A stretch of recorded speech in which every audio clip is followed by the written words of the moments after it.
Before we get started in today's podcast, guys, we just wanted to send our condolences to Kyle Turner's friends and family. Absolutely tragic passing over the weekend. Shocking, really shocking. So, yeah, we just wanted to send our condolences to his friends, his family. You know, a guy that was part of the Rabbitohs 2014, proud Indigenous man, 2014 side that won the comp. Definitely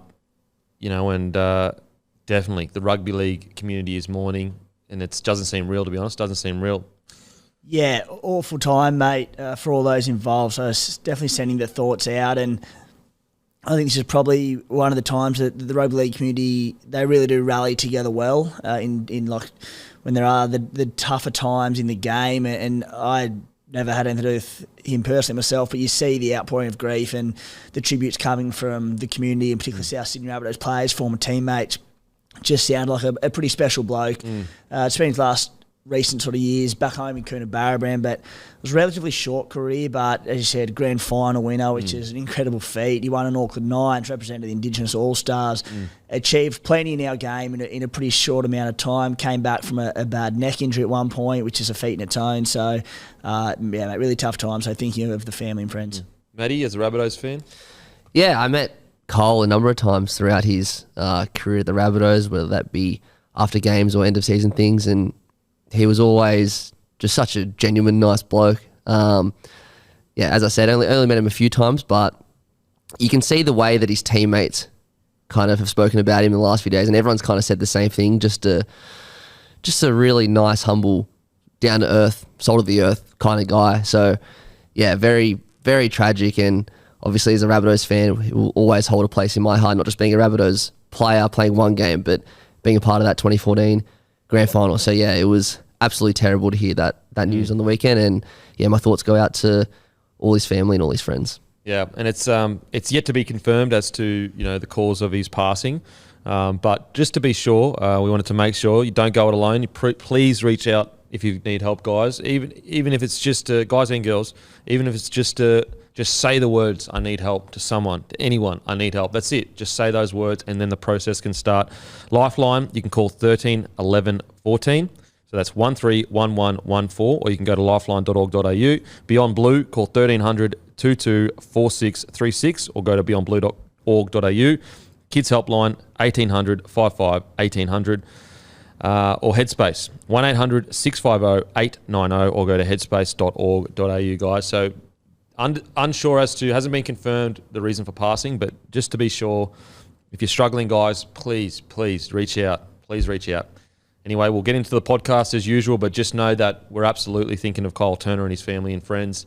He's a part of the rugby league community, so we'll definitely be feeling his loss, definitely.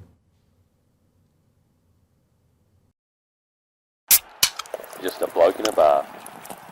What is up, ladies and gentlemen? Welcome to another episode of Bloke in a Bar. And look, if you're thinking you're driving in your car, you're at work right now, I don't know what you're doing some strange stuff. I don't know. If you're like, damn, Kempy feels more maternal now. He feels more mature.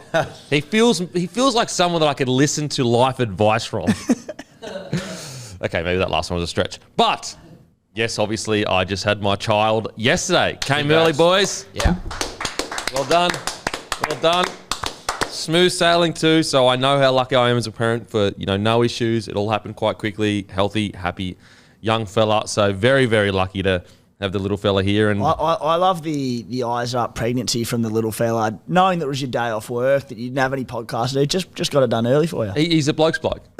He understands rugby league, and that's a sacrifice he made for the community. He said, I know the community needs the podcast. It was initially scheduled for a Monday, and he's gone, nah, I'm not going to do that to the boys. I'm not going to do that to the boys. That's good team play. What time did he arrive? 4:30 in the afternoon yesterday. So you had to catch up on the Milk Dogs game on 9 now when you got home afterwards, I'm assuming. Mate, absolutely. Yeah. I couldn't get home quick enough. So the little fella's been born into this world as a Raider. No. Don't curse him like that, mate. That's a Raider or a Bulldog. I know you're not pushing him into becoming a Bulldog. Oh, no.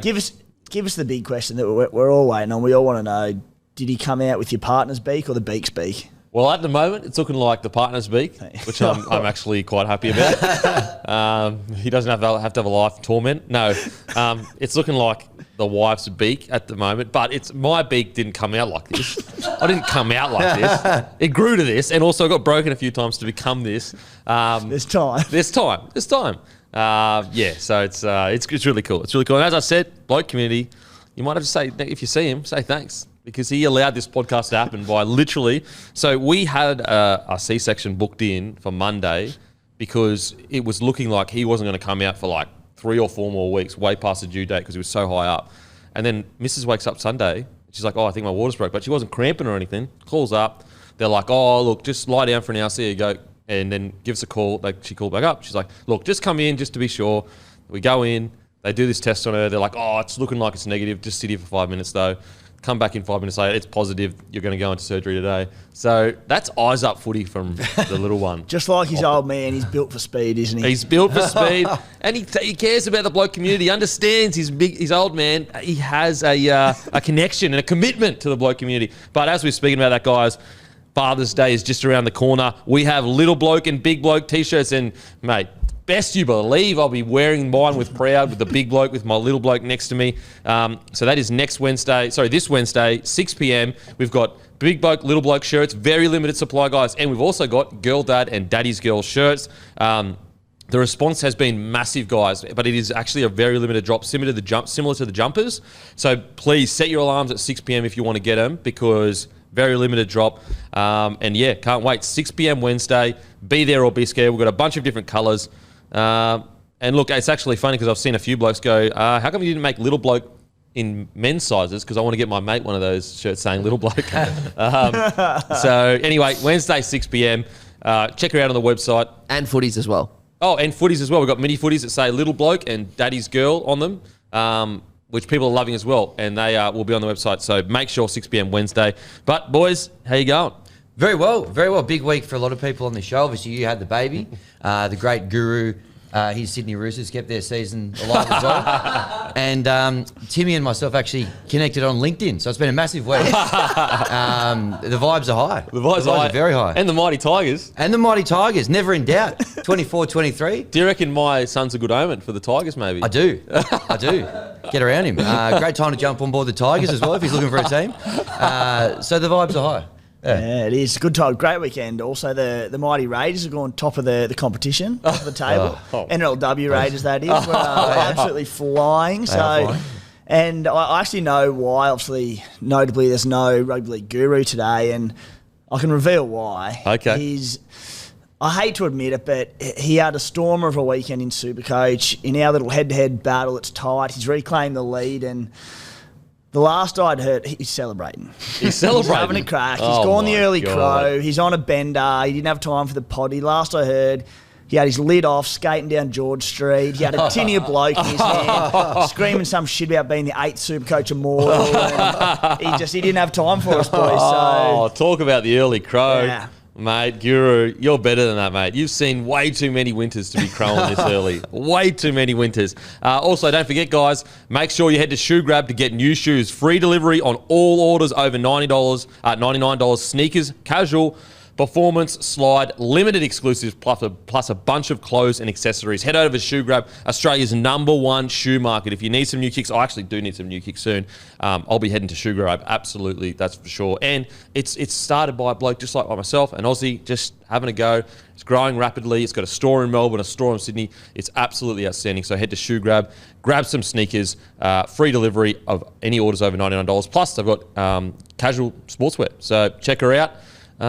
Let's get into it though, guys. We've the great Hammy. He's here. He's with us. Accountability brought to you by Sportsbet. Absolute legends over there. Let's get into a bit of accountability, Hammy. Let's do it. Really good week for accountability. Someone in particular on the show had an exceptional round. They may or may not be here.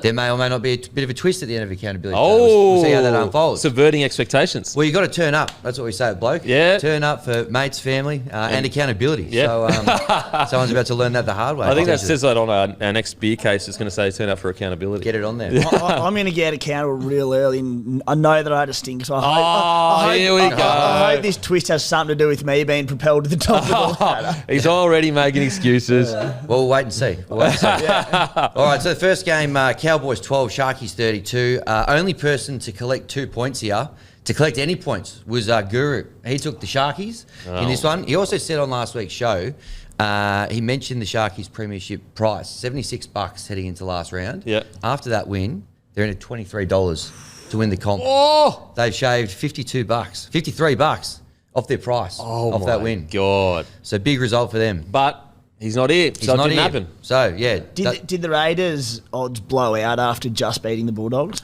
Yeah, you're actually in triple figures now. We'll get there. We'll get there. All right, Warriors 29, Manly 22. Everyone took the Warriors. The only person to get double points in this one was Matty, who took Manly to cover. So well done, Matty.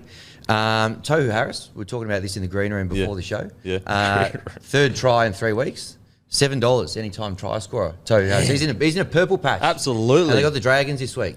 So Try scoring machine. He's a try scoring machine. So worth keeping an eye on him.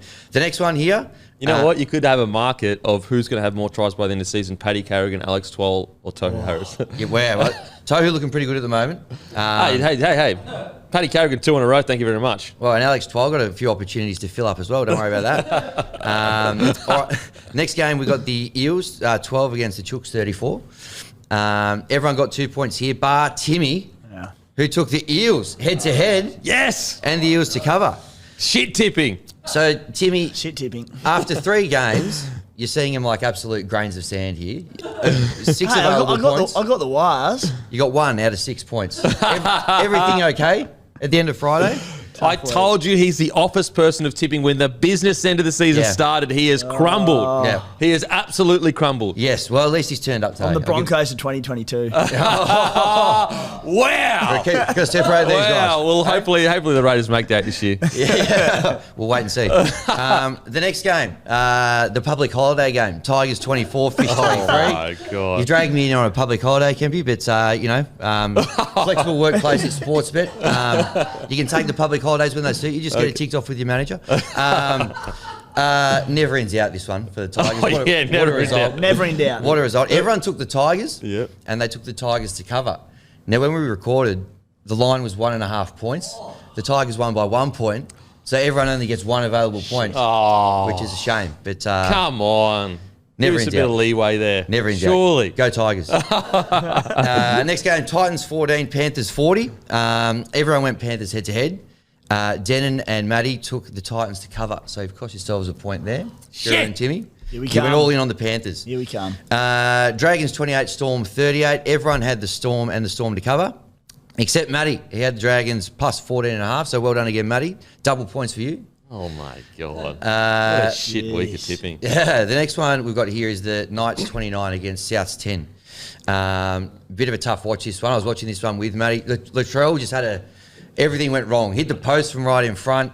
And if we could frame a market at Sportsbet for that clip of him doing a shoey with Luke Combs getting a run on 360 tonight, $1.05, I reckon. Mate, close the markets. Yeah, but market suspended.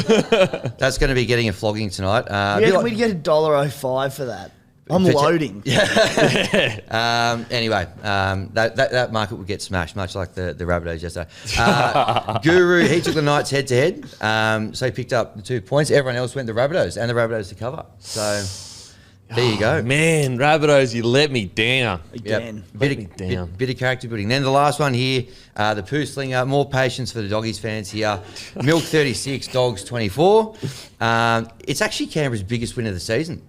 12 points. Way. No way. Everyone took the Milk and the Milk to cover. We're coming. But the Guru, he got nice and specific. 1 to 12 he went. We love a bit of specificity on accountability. So if he was here, he would have come away with a bonus point.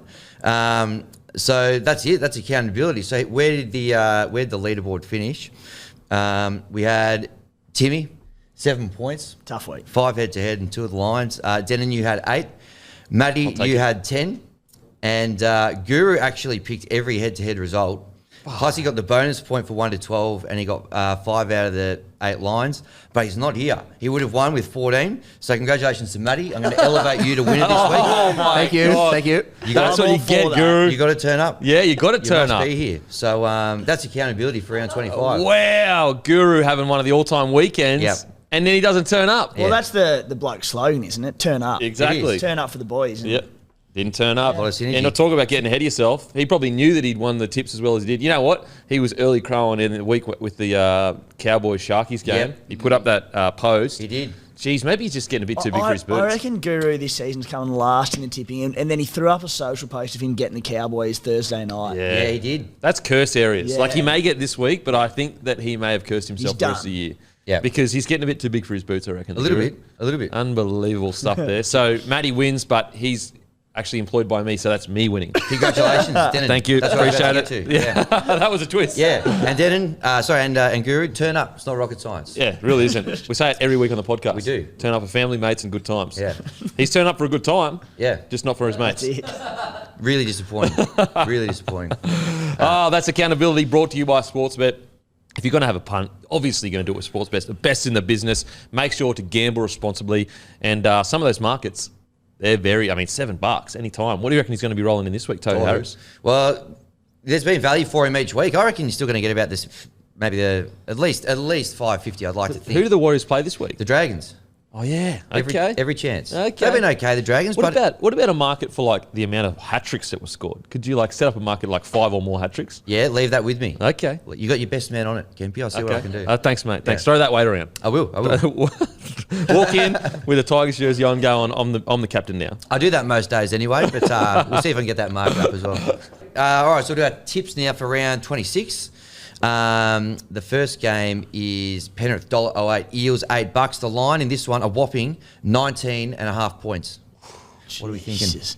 You going to go the Eels again? I'm going Penrith win, obviously, Yep. but I'm going to go Eels with the 19.5 start just because I'm banking on Penrith to rest more players. Yep. So I'll go Eels to cover. This one's tough.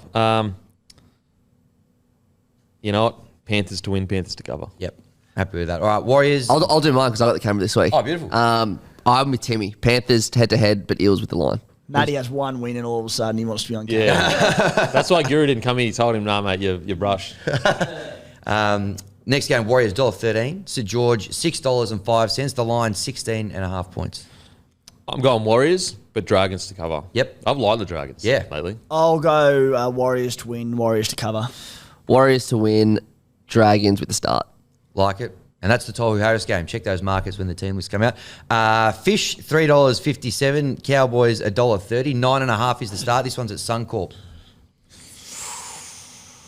What was the line again? 9.5. Yeah, Cowboys to win, Cowboys to cover. Yep. Cows to win, Cows to cover, and if we get specific, Dallin is going to get a hat-trick in that Warriors game again. Oh, he's looking for extra points here. Okay. Because you can't Hey. get minus points for making that. Can you get minus points if it doesn't happen? We'll see. We'll see. We'll let results dictate that. Yeah, Because yeah. I'd like to throw in all outside backs to score a try for the Cowboys game. And if it goes in, can I get extra point for that? I feel like Zach Galifianakis, that meme with all the maths equations going around. Taken on notice. I'll see Hammy's just sitting here going, shut up, there's more work for me to do next week. I'll go Cowboys and Cowboys to cover. Yep, like it. Storm $1.10, Titans $7, 18.5 points. Another big line, this one. Yeah, Storm to win, Storm to cover. I just Titans. I think they're Dunskies. Yep. Storm win, Storm cover. Yep. Storm win, but Titans with the start. Oh, okay. Wow. Like that, Matty. Next one, game of the round. Roosters $1.17, Tigers $5.10. Line, a whopping, a ridiculous 14.5 points. I'm going Roosters to win, but West Tigers to cover. I Yep. think it's a close game. I'm going Roosters to win, Roosters to cover. I'm going Tigers to win the That's game. the way, Matty. It's a big play. Jeez, It's mate. like a big play. 5-10's value, in my opinion. Absolutely. Mate, you're the ref, obviously, but Matty, for the first time in his life, showing some nads there. Like, it's half a point. Just give it to him. He's turned it. Yeah, well, Yeah. got the camera on him. He's throwing his weight around. I like it. I like it. Good aggressive tipping, Matty, which we love. Very aggressive. Then we've got the Milk $2.94, Broncos $1.41, 7.5 points to line this one. Bronx to win, Bronx to cover. Let me just get my jaw off the floor. Come on, say it. Say what you really think. Say what you really think. gonna Mate, keep you to a just to You pro- don't have the guts. just to prove that there's no office person shit about this bloke in the Cooma Stallions establishment. Bronx to win, Bronx to cover. Yeah. Oh, wow. Thank you. Oh, Clip wow. that up. Thank you. Clip that up. Clip that up. I tip with the head, not the heart. Bronx to win, Bronx to cover. Very nice. All right, next one. We've got the Dogs, $2.90. Manly, $1.42. The early poo slinger, Sunday, 2 p.m. 7.5 points to line this one. This is tough. You know what? Dogs to win. Dogs to win. Dogs to win.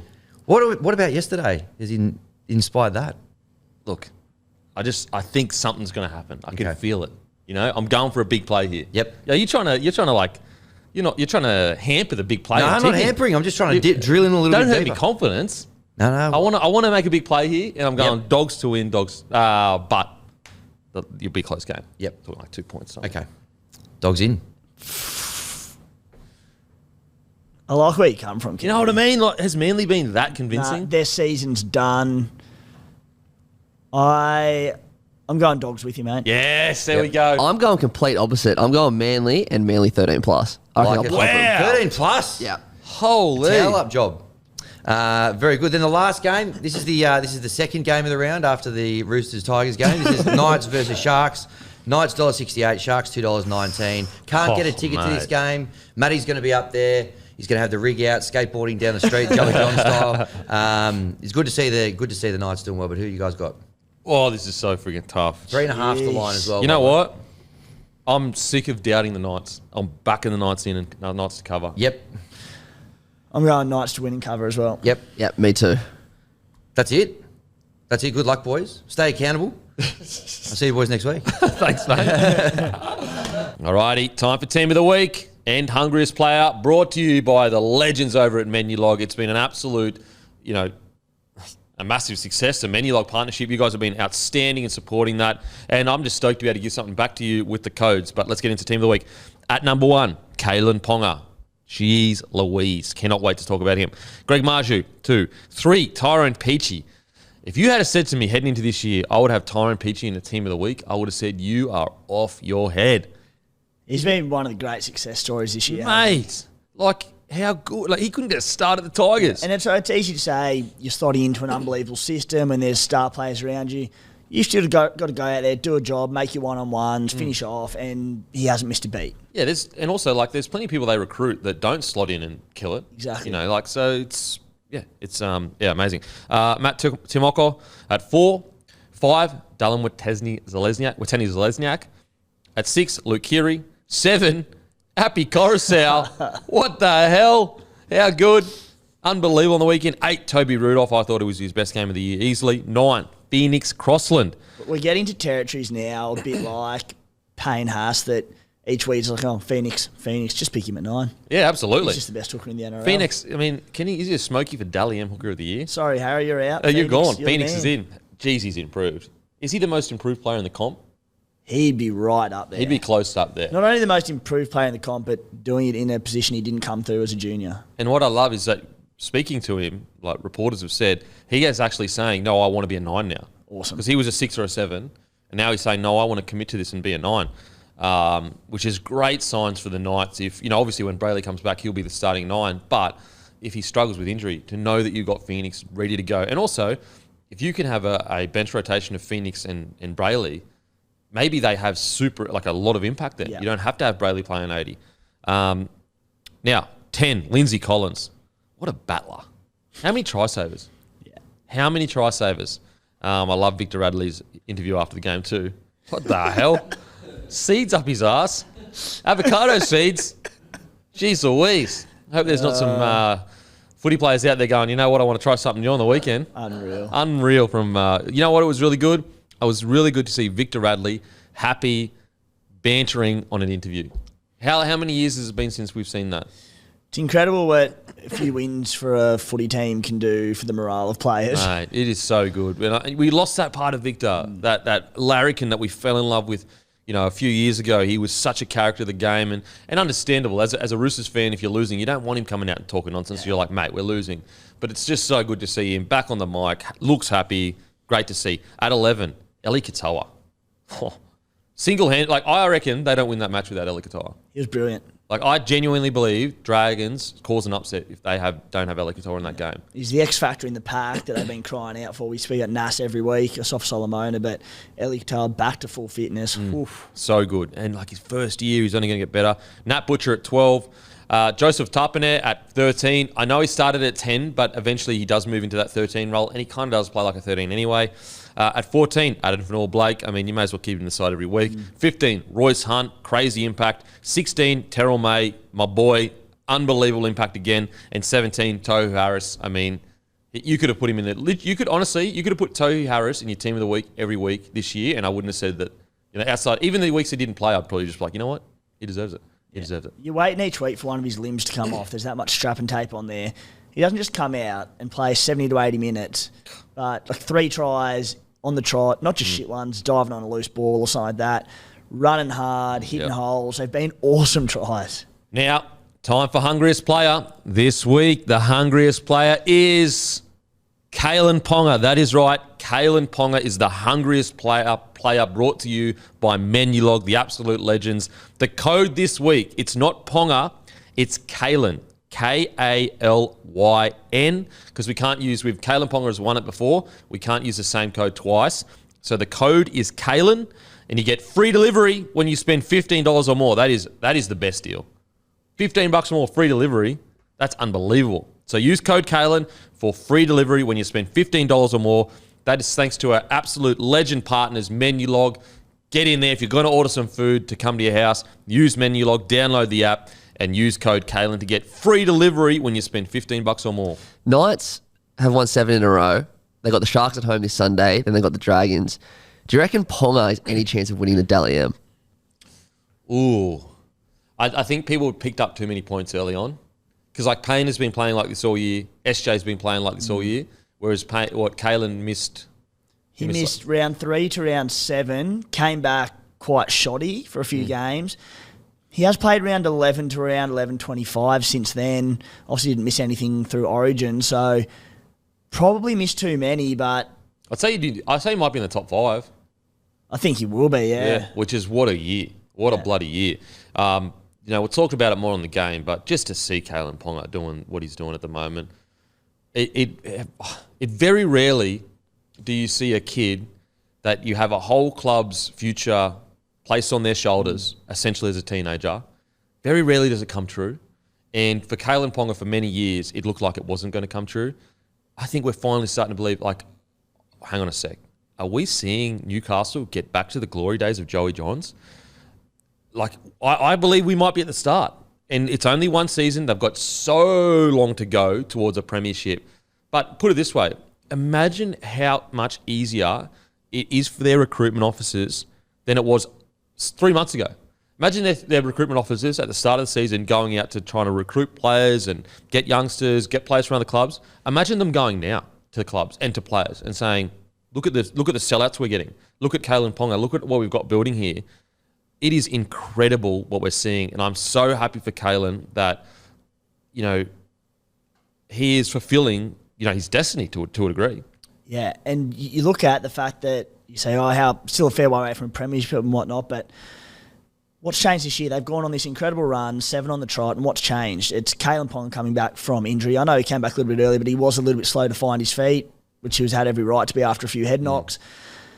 Back to fullback, playing sensational. The whole team is up. The Newcastle faithful, who through all the darkest times still turned up, and the Knights, you've got Penrith on their own pedestal up top, probably the Broncos just behind them. Outside of that, and including the Broncos where the Knights playing, the way they're playing, I think they can beat anyone on their day. Penrith, who they've pushed a couple of times this year, I think come final stage they're a different kettle of fish, but they're incredible. Yeah, I mean, I said it before the game last, like Rabbitohs. If they play well, I argue that they're at least in the top 4 or 5 teams form-wise in the comp right now. Like, if I had to rate my teams, I'd either have Warriors at 4th or the Knights at 4th as to form-wise. If they were head-to-head to play coming into this week, I would give the Knights a chance against the Warriors. I'd give them a chance against the Storm. I'd give them a chance against the Broncos and Penrith, but I do think the Broncos and Penrith are just a little bit on a tier above that, which is crazy to think. Crazy. And you look at, I've said this a few times over the last month, and I'll continue to say it, but we'll talk about how good Penrith are and, Broncos to a slightly less degree, but finals football can dish up some funny things. What happens if it's prelim final, Panthers versus Broncos, and one of them two misses out? That leaves the side of the draw for someone to make a run. Why can't it be the Knights? All of a sudden, whoever it is on that side of the draw that makes a grand final, you get to grand final day, anything can happen. I mean, look at Penrith. They went on like a 17-game, 18-game winning streak, got into the final against the Storm, opened the half with like a 20-0 loss. Yeah. Like the first half was 20-0 down. And with the Knights, they, aside from some tough 50-50 calls, or you could say they weren't 50-50 calls, you could say they were purely tough calls, they nearly beat the Broncos. And the Broncos were essentially at full strength. And nearly beat the Panthers. Twice, didn't they? Dominated the Storm. So it's like, are they really that far away from it? Like, I genuinely am excited. If they can just make some right decisions in recruitment, if they can just make some right calls, and the good thing going forward is it's been hanging over their head with Kalen Ponga at fullback. Is he a six? It's been doing that for a few years now, which actually it ruins your recruitment because such a crucial position, you don't know which one to get, a fullback or a six. And we know that it ruined their recruitment this year because they lost a front rower to get a fullback that's now not in the side. But now going forward, it's like KP, he's a fullback. Out and out, leave him there. We don't need to bring him to the front line because Hastings has released him.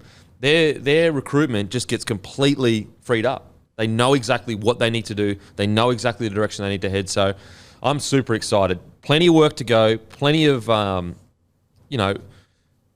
hard work ahead of them. But they are absolutely heading in the right direction, finally. And I feel like they're all on board. They were amazing on the weekend. And it's not just like one performance we're seeing from them. This has been, 6-7 weeks in a row where we've seen these incredible performances beating top-tier sides. So I'm so excited for the Knights. So excited for Kalen. We're not there yet, but God, I'm excited to see KP in finals. Oh, yes. Absolutely. KP in finals is going to be... Because we see what he does at Origin. Yeah. Doesn't it make that fullback for Queensland next year so hard, heading into like Origin series with KP and Reece Walsh? Jeez Louise. I cannot wait. Now, also... Make sure to get into your local bottle. Bloke Lager is on special in all Celebration stores in New South Wales and Queensland. Look for your nearest Celebration store on their website and get down there and grab a case of Bloke for a crack-up price.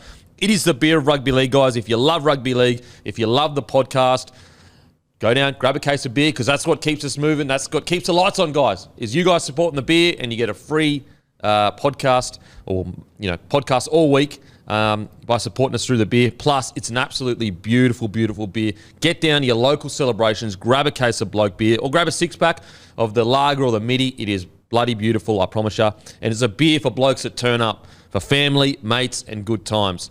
Let's get into the NRL games. Sharkies defeat the Cowboys 32-12. What an important win for the Sharkies. Geez, it's been incredible to see them hold on to their season, to see them turn things around. They looked out for the count. Like, they put it this way, their season was like Tyson Fury versus Deontay Wilder, where he was knocked out and then he woke up from the dead. That's the Sharky season. I thought they were done. They're back. The Undertaker. Yeah, the Undertaker. They are the Undertaker of the season. That was... Like, I love boxing when it's on. I'm not a fanatical follower, but I'll watch all the big fights. That was one of the greatest moments I have ever seen in sport. It was. I've never seen anything like it. No. He was dead. Yeah. And then he just goes, boom, boom, up, and then he wins the rest of the round. What the hell? And that's the Sharkies this season. They were done. And the best thing about it is Billy Slater spoke about it a month or so ago when they were in all sorts and they couldn't defend. And they go, just throw everything at them, go all out attack and just outpoint point sides. That might be their only saving grace.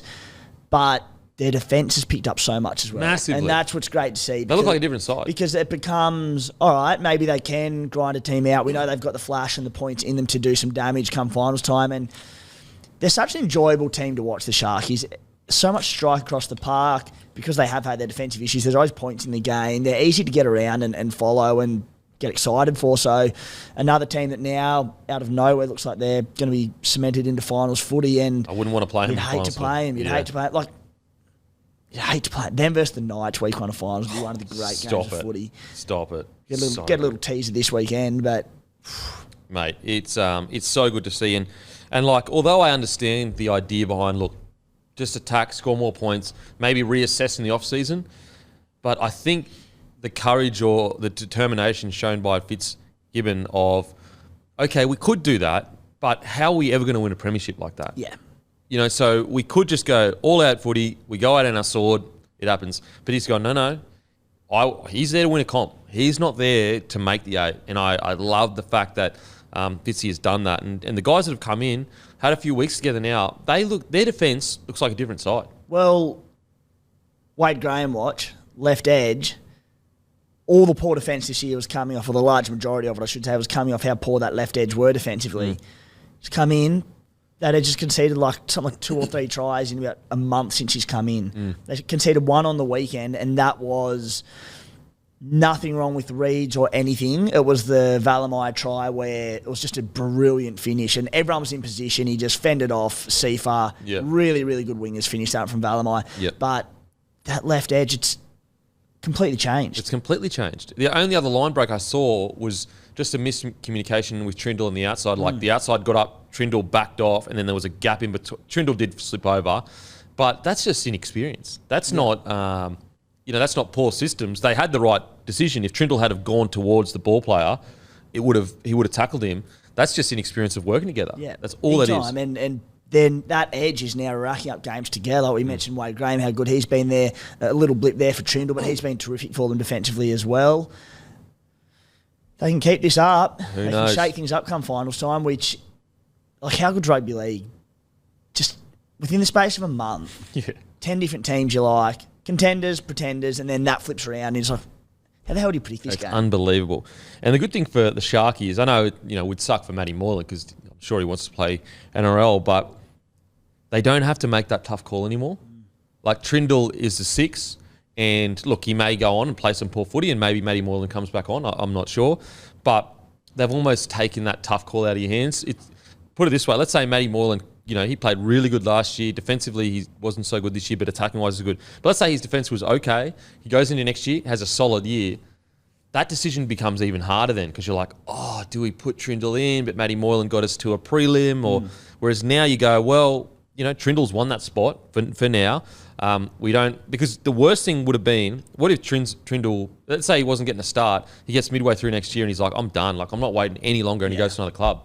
Then you're like, oh my God, we just lost our next 6. Like, Hines and Trindle can be the halves pairing for at least another 5 years. So really, really exciting for the Sharkies. And I will say as well, with Nico, I was always really interested to see how does he react when things all go wrong. Because everything went right for him last year. It was the perfect year.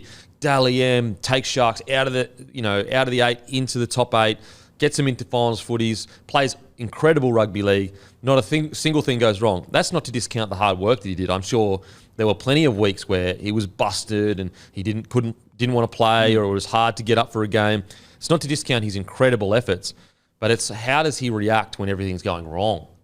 This year comes around, starts the year incredibly well, gets picked for Origin, gets dropped, has that terrible moment where he still seems to be hurting from it, feels like he's let his state down, and look how he's responded. That's the sign of a champion, is how do you respond when things aren't going your way? And you got that at the Sharkies. The brief Origin experience, which he came out and said how gutted he was, how he let the state down, that could have crushed a lot of players, especially 100. Nico isn't young, but he's still relatively early in his career. Second year of first grade. Yeah, there you go. So, to see him bounce back the way he has, and the best thing about the Sharkies and why it gives you a bit of hope, they're so well balanced 1 to 17 with their attack, and it was the same when Matty Moylan was in there as well, but Nico's been good the last 3 to 4 weeks when they've turned their form around, but he hasn't had a hand in all their tries and been super dominant. Like, there's been plenty of good attack coming off Trindle. Connor Tracy was the best player on the field for me on the weekend. So good. Coming in at fullback. He's so good. Tough question for you. Kennedy, fit, what would you do? I love Kennedy, and I would even make the argument that on his day, he may offer a little bit more in attack. Well, not a little bit more in attack, but I think you can't change this. You couldn't change this. I know, because, like, ideally speaking, I think, like this. When's Kennedy due back? Finals. It's just such an awkward time frame. Like, he doesn't even get one game to come Yeah, back to come in and see how he goes. I would love, like, if we're talking round one next year, going Kennedy fullback, because I think he's earned that spot. And then you have Connor Tracy at, say, centre and have them both. But if they do this for another 2 weeks and go win-win, lead into finals, it's pretty hard to change, isn't it? I couldn't change it. Not because I'm saying that Connor Tracy is a better footballer. He's definitely different. How could you change what's doing so well for him right now? What do you reckon, Matty? No, I'd put Kennedy back in. I just think there's as much as I love Connor Tracy, there's a few things in his game that Kennedy could do that he can't, that come finals time, I reckon could cost them. Tracy, for example, against South, didn't score a try that I reckon Kennedy would have. I reckon Kennedy's just a little bit better, and I think you need your best team. Do you think it's better for the team though? Are they a better side right now, with Kennedy or Tracy? That argument, I'd definitely say. So I think Kennedy's a better footy player. Yeah. I think, as in, maybe Connor could eventually progress to being a better for footy sure. player. The Yeah. beauty is Tracy can play about 6 different positions. Yeah. But like on the weekend, he ran for 273 metres. He had 28 runs. He had 4 tackle breaks. You know what I mean? Like, that's... You're not really getting that. Kennedy's a slick player out the back. He can run for a lot of metres if he wants to, but he's going to have like 3 or 4 try assists because that's how slick he is with the ball in hand. Yeah, it's a tough one. It's such a tough call. It's a bit like Sam Walker and the Roosters as well. Yeah. Like they're obviously they want Sam Walker back, but they're on a wing streak. That's a great point. I wouldn't change that either, because I just think like you may not be the best footy player one-on-one, but what is happening, what is working best for the team right now, keep that until it's not working. And this is one that you really can't answer unless you're a player on the field or, you know, you have a chat to the Sharkies coaching staff. But we talk about that left edge and how good it's been. Has Connor Tracy's talk at the back in his organisation, has that had a massive impact on it? Because the timing of it has pretty well coincided with Tracy coming into fullback and that left edge defensively becoming rock solid. Maybe it hasn't. I don't know. I'm not out there. But that's the thing though, like, all we know is right now they're playing great footy. So why would you want to change anything in that? If that roster is good to go, I believe you play it until they're not playing good footy. And then you go, okay, Kennedy earned the respect, earned the right. I wouldn't say he's a senior player, but he's more senior probably than Connor in how many games he's played for the Sharkies over the last couple of years. Then you may bring him back in. But until then, I'm like, damn, it's hard to pull him out. It's the biggest, I would argue, the biggest part of a fullback's job is that talking defence and saying, you know, we need 4 on this side, Massive. 4 on this side. You at A, go to the other side, like switch, and getting those numbers right and getting the count right. You mentioned with Kevy Walters last week, how the whole game's sitting going, got it wrong or got it wrong, got it wrong. But as an onlooker, you know, we can't hear the talk there. We don't know if people listening are doing the wrong thing. So you don't know unless you speak people to the club internally. So maybe Tracy's chat there is fantastic. Because I know I've spoken to people at certain clubs and they've said this fullback's chat isn't there, and that's why we keep getting caught short on this side or this side. Well, it's one of Billy Slater's kind of traits that a lot of people don't talk about, is his talk at the back. Anyone that's played with Billy reckons he just constantly, he's like a coach pretty much on the footy field. And it's like, it is a, you know, and it's hard to say because you just don't know. Maybe it's a coincidence because there's so many other factors that would make the Sharkies play good rugby league. The season could be over. They could bounce out of the 8. Maybe that's what shorted up. Maybe it's Wade Graham. You know, maybe Will Kennedy's a better speaker at the back. Maybe. You just don't know. But the timing is like... It's so tough. So Kennedy's... How many games has he played it for? He's played the last 3 weeks at least. He's played the last 3 weeks at least, and their defence has been terrific. Yeah, it's tough. So I wonder what Fitz is going to do there. Because, like, you can... Whatever decision he makes, you can understand. Like, Kennedy has earned the right to come back into that side. But at the same time, it's like, do you want to mess up a good thing that's building? If they beat the Knights this week and then beat the Raiders... There's no way they'll be you like, can what, change 5 on the trot? You can't change You can't change anything then. You can't change... Yeah. So, really, really interesting to see what they do there. I want to talk about Toby Rudolph and also the bench.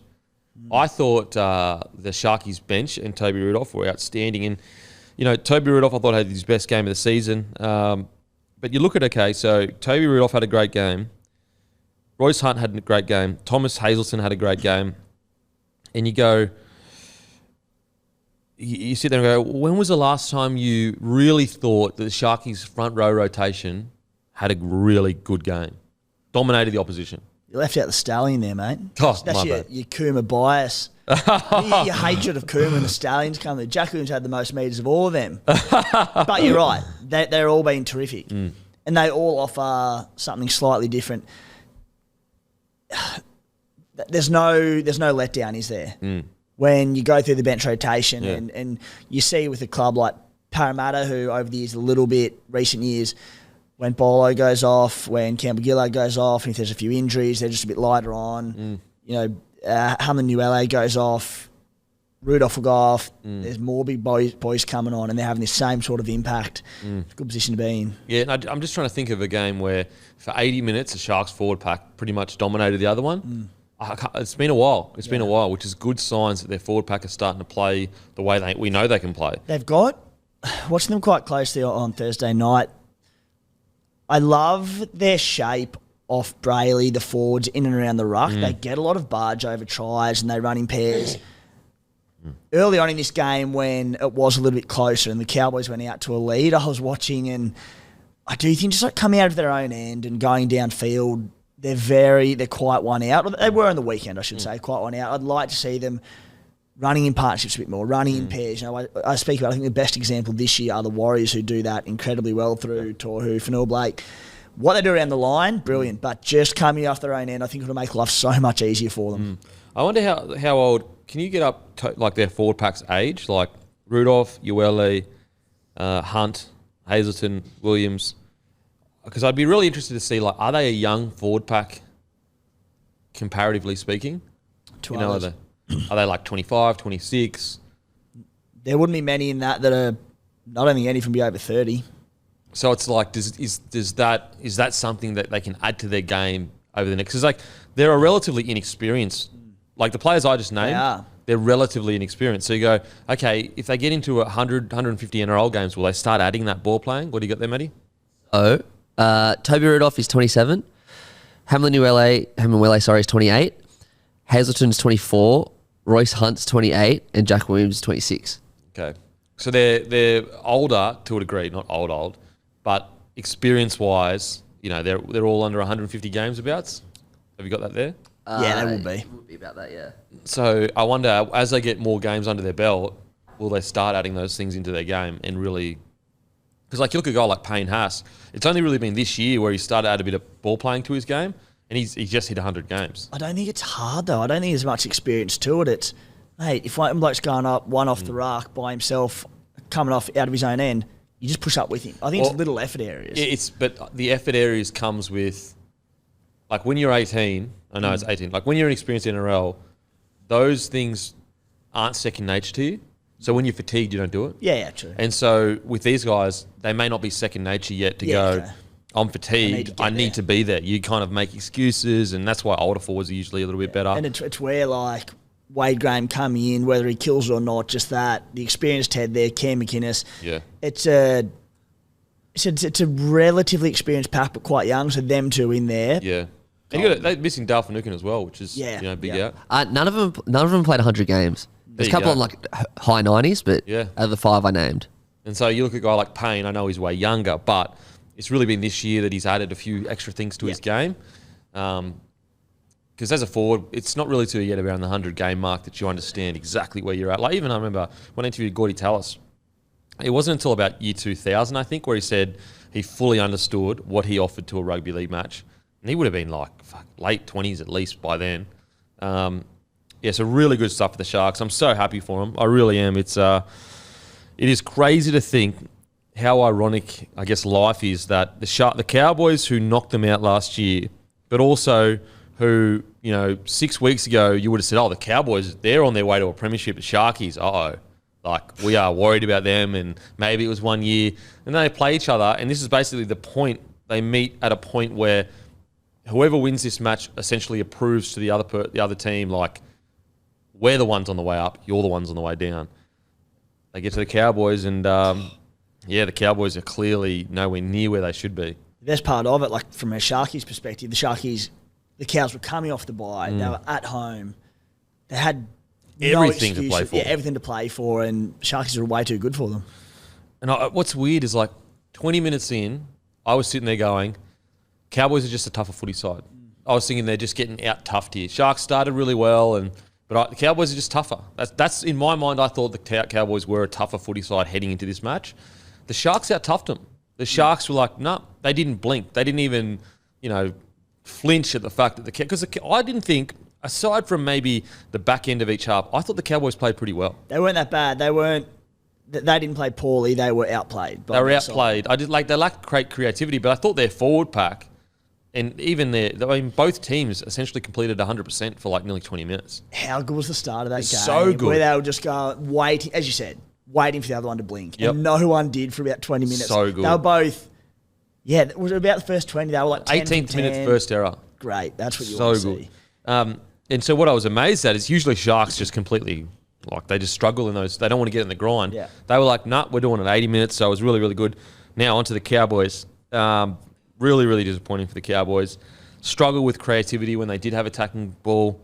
I would say they were the first person to probably flinch in that standoff at the start. They were the first person to flinch. I don't believe it's a disaster year for the Cowboys, but I do believe it is a disappointing year for the Cowboys. I think that, it's the age-old saying, you got to pick those points up early in the season, so later on you can afford to have, when you get injuries or something goes wrong, you can afford to drop a few games. And I think that the Cowboys' start to the season is really coming back to bite in the arse. Yeah, well, they started terribly and they went through this passage where we went, all right, this is the Cowboys we know and love, what we saw last year. And we were saying, again, not on Penrith's level, but they could be sort of outside premiership contenders again. 3 losses on the trot when they mattered most. So they won about 5-6 in a row. Really disappointing from them. Yeah. Because we know they promise so much like the South Sydney Rabbitohs, who we know they promise so much, not even close to where they should be. Yeah. And we thought they'd turn that corner, the Cowboys, but they haven't. And I just think that, a game like this, we go, you know what? Sharkies probably had their best game of the season. They beat us 32-12. If you pick up those early wins, you can drop these games and go, you know what? We just got beaten by a better side tonight. Boys, we all had a crack.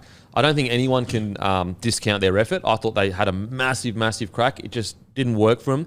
But because you drop those games early on, you just can't afford to have these matches. Yeah. You just can't. So the Cowboys, they won 6 in a row, but there was 2 buys as well. So it was over an 8-week period. So it seemed like a 2-month chunk that they won. But outside of that, they're 5 from 16. Jeez. Wow. So then you look at them now, they're equal points with the Bunnies, but the Bunnies are plus 60 better differential. They've got the Dolphins this week, a game they should be winning. Well, some pundits were like, they can win the premiership this year. Yeah. That's how good they were playing at some period. And then they play Penrith round 27 in Penrith, and that was a game where we were sort of suspecting potentially mass restings for the Panthers. The way it looks like Ivan Cleary is doing it, he's staggering those restings. Yeah, We've seen him sit just a couple each week, so that game will then become, all right, they might have a couple out Penrith, but at Penrith, they're still probably going to start heavy favourites. And their seasons may be over by then. I mean, I know that technically if they win their next 2 games, they technically could make the 8. Well, they're still right in it. Bunnies are 8th on 28, Cowboys and Roosters are 9th and 10th, both on 28 as well. So Bunnies get the bye. Yeah. So Bunny's got the Bye bye this week. It's pretty simple for And then Cowboys. Roosters. They need to win both their games, and they need South to lose the last game, and they're in. Yeah. Wow. So that Rabbitohs game, that last game, was It's huge. it's a grand final for them pretty much. The other thing that would be interesting, Matty, is 61-point differential between the two. If the Cowboys can turn up this week against the Dolphins and just go, win by 40 or 50, it just brings it brings the differential into round 27 as well. Yeah. So got to do it, but Dolphins missing a few. They do get a few back this week, but It does, but I don't see the if they beat Penrith, I don't see them beating Penrith by more it'll than be 1. Yeah. Good point. In regards to performances, look, it's I guess little things. I've actually liked Leilua's progression this year for the Cowboys. I think that he's really shown consistency. I think that he's turned himself into a much better rounded player than he was in yesteryear, where you kind of felt like he was the impact player back in the day. Whereas I think this year he's actually been one of their more consistent forwards, in my opinion. Less highlight reel moments, not a bad thing though. Yeah, exactly. Because we know he can get those highlight reels can happen. Look, I'm loath to be too critical because we know that I think he's got a grade 3 AC thinger when he needs a reconstruction deny. So I'm very hesitant to be critical, but it was one of those games where he had nine missed tackles, where you would hope that was gone from his game. As I said, he needs a shoulder reconstruction. So I can kind of cut him a bit of slack. It's look, once you cross the line, and you're playing, you can't have any excuses. But I think there has to be some kind of reality where you go, mate, he needs a shoulder reco. He missed 9 tackles. Yes, he has done it in the past, but it's been quite a while since he's done something like that. Yeah, not short on back rows either. The Cows. So, yeah, not one of his best. I will shout out his hit on Royce Hunt to start the second half. That was, again, there's some tough as hell back rows in the competition. This isn't saying Nanai isn't tough because, as you said, he needs a shoulder reco. He's out there playing NRL. That's he's hitting tough. Royce Hunt. But to go out there and just come in that second half, they would have been given a rev up going, boys, your season's on the line, he would need it. And he started the second half with one of the great hits off the kickoff, dropped the ball, got them all up and going. That was so good. What had shocked me is far out he's athletic. He's 20. Yeah. He's 20. And he's doing – Royce Hunt is massive. Yeah. He is massive. Imagine once Nanai fills out what he's going to be doing to blokes. Terrifying. 20 years old and he's – so that's where I'm like, okay, not the best, but it's 20 years old. This guy is a kid still. Yeah. He's a kid. Not only that, that hit was amazing, but the kickoff before that, which was late in the second half, Royce Hunt made 20 metres and broke about 3 tackles. So Royce Hunt had just come off one of the best kickoff runs of the game, well, the best of the game, and the next one, Nanai folded him. Yeah, so good to see. So good to see. So, yeah, bit hard to be critical, but it is what it is, I guess. Outside of that, I do think Jason Taumalolo's been a bit quiet for a while now. And especially in his 250. Yeah. So I wonder what's happening there. He just doesn't, I don't know, maybe his body isn't feeling as explosive as it usually is. I mean, he has had the longest career and it's been pure his physicality that's done it. And it's not, I don't think he has played poorly in all those games. There's been some games where he's been almost the difference. But he hasn't had the same impact as we know Jason Taumalolo has. Yeah, and still not that old. It used to be just an expectation that he turns every single game he plays in. Yeah. It's unbelievable. Now it's like they're becoming fewer between. I'm looking at it and I'm going, does he need a big rest in the off-season? Do you ease him back into things? Because he's still got it in him. There's been games on the line where he's come off the bench and just completely changed it. But, yeah, it was a little bit quiet on the weekend and not his barnstorming best. But maybe that was just the Sharkies. It's so defense. Easy to sit here and say, some players' stats were down, didn't look at their best. Sometimes you do. You just have to sit back and give credit to the opposition, don't you? And maybe this is one of them times. And it was Sharky's best performance by a long shot. Yep. I thought Chatty Townsend looked a little bit lost in attack at times in good ball. So which is surprising because they've got, they've had this spine now for quite a while. And a spine of Robson, Townsend, Deard and Drinkwater that's a top-tier spine. Who have all stayed pretty largely fit over the last 2 seasons, haven't missed many. Drinky missed a few at the start of the season to suspension, but I think the rest of them played most games this season. Yeah, and it's not like the Cowboys didn't have opportunities. They did have good ball. They just seem to lack that punch at the line. They're 2 games without Val Holmes. Oh, yeah. Punch at the line, two pretty disappointing losses. And we know the opposite attack, but defensively, he's such a glue on that edge, so... that was a big loss for them. I think we're seeing how big a loss it was, though. Yeah, agreed. And also how many times he shifts momentum in sets. Yeah. What gives them good ball. Because that's what Dearden plays so well at, when it's fast play the balls, in-your-face rugby league, Dearden's on the front foot.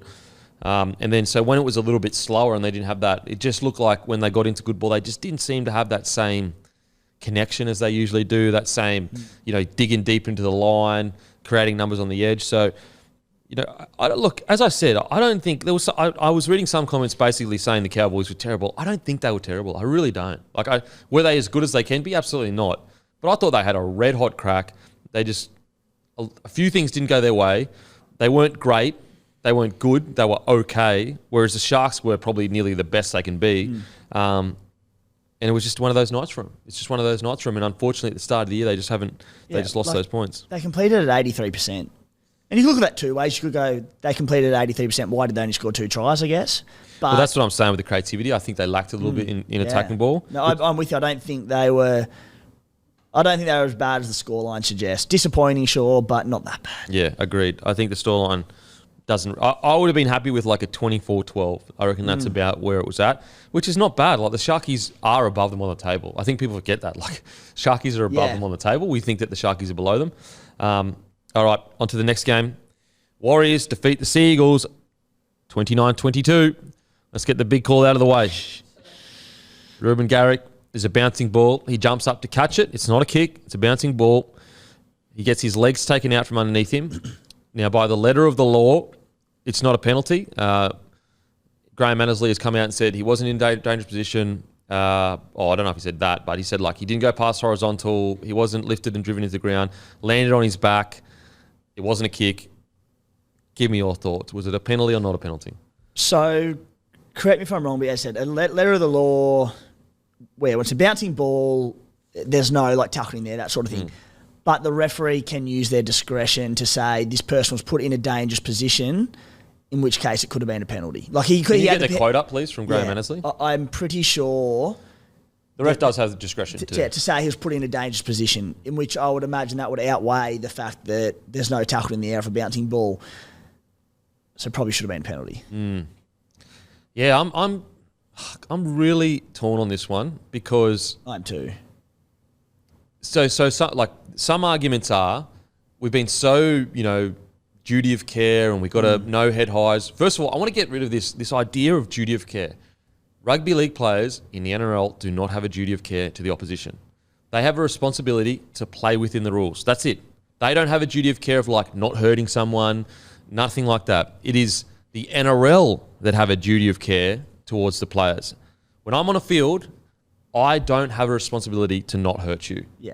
So that I just want to get rid of that saying. I mean, not get rid of it, but in my opinion, it's a nothing saying. Players don't have a duty of care. So like technically, he didn't go past the horizontal, but put it this way: if he gets straight up, are we as upset about it? And also, people saying like he was injured, therefore we've got to get rid of the idea that if someone's injured, it's a penalty. But in saying that, I also understand the idea of this whole time we've seen, I guess, put it this way, we've seen players take kicks, bombs, and put in way less dangerous positions, like just touched and not even in a dangerous position, and it's a penalty.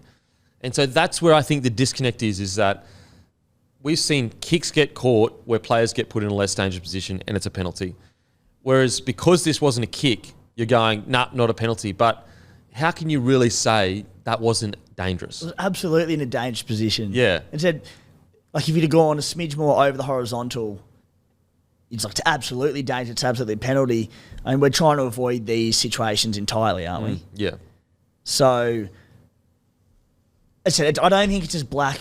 It's not black and white in any way. And I'm like, I'm not, while I think there's probably discretion there from the ref and it could have been a penalty, I'm also not saying it's a bad call by any means. Like, I get it. Yeah, because it's like within the, like rules-wise, it's the right call. Yeah. Rules-wise, what did Graham say?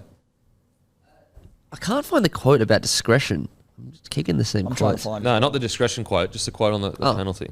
Okay, one sec. Got it here.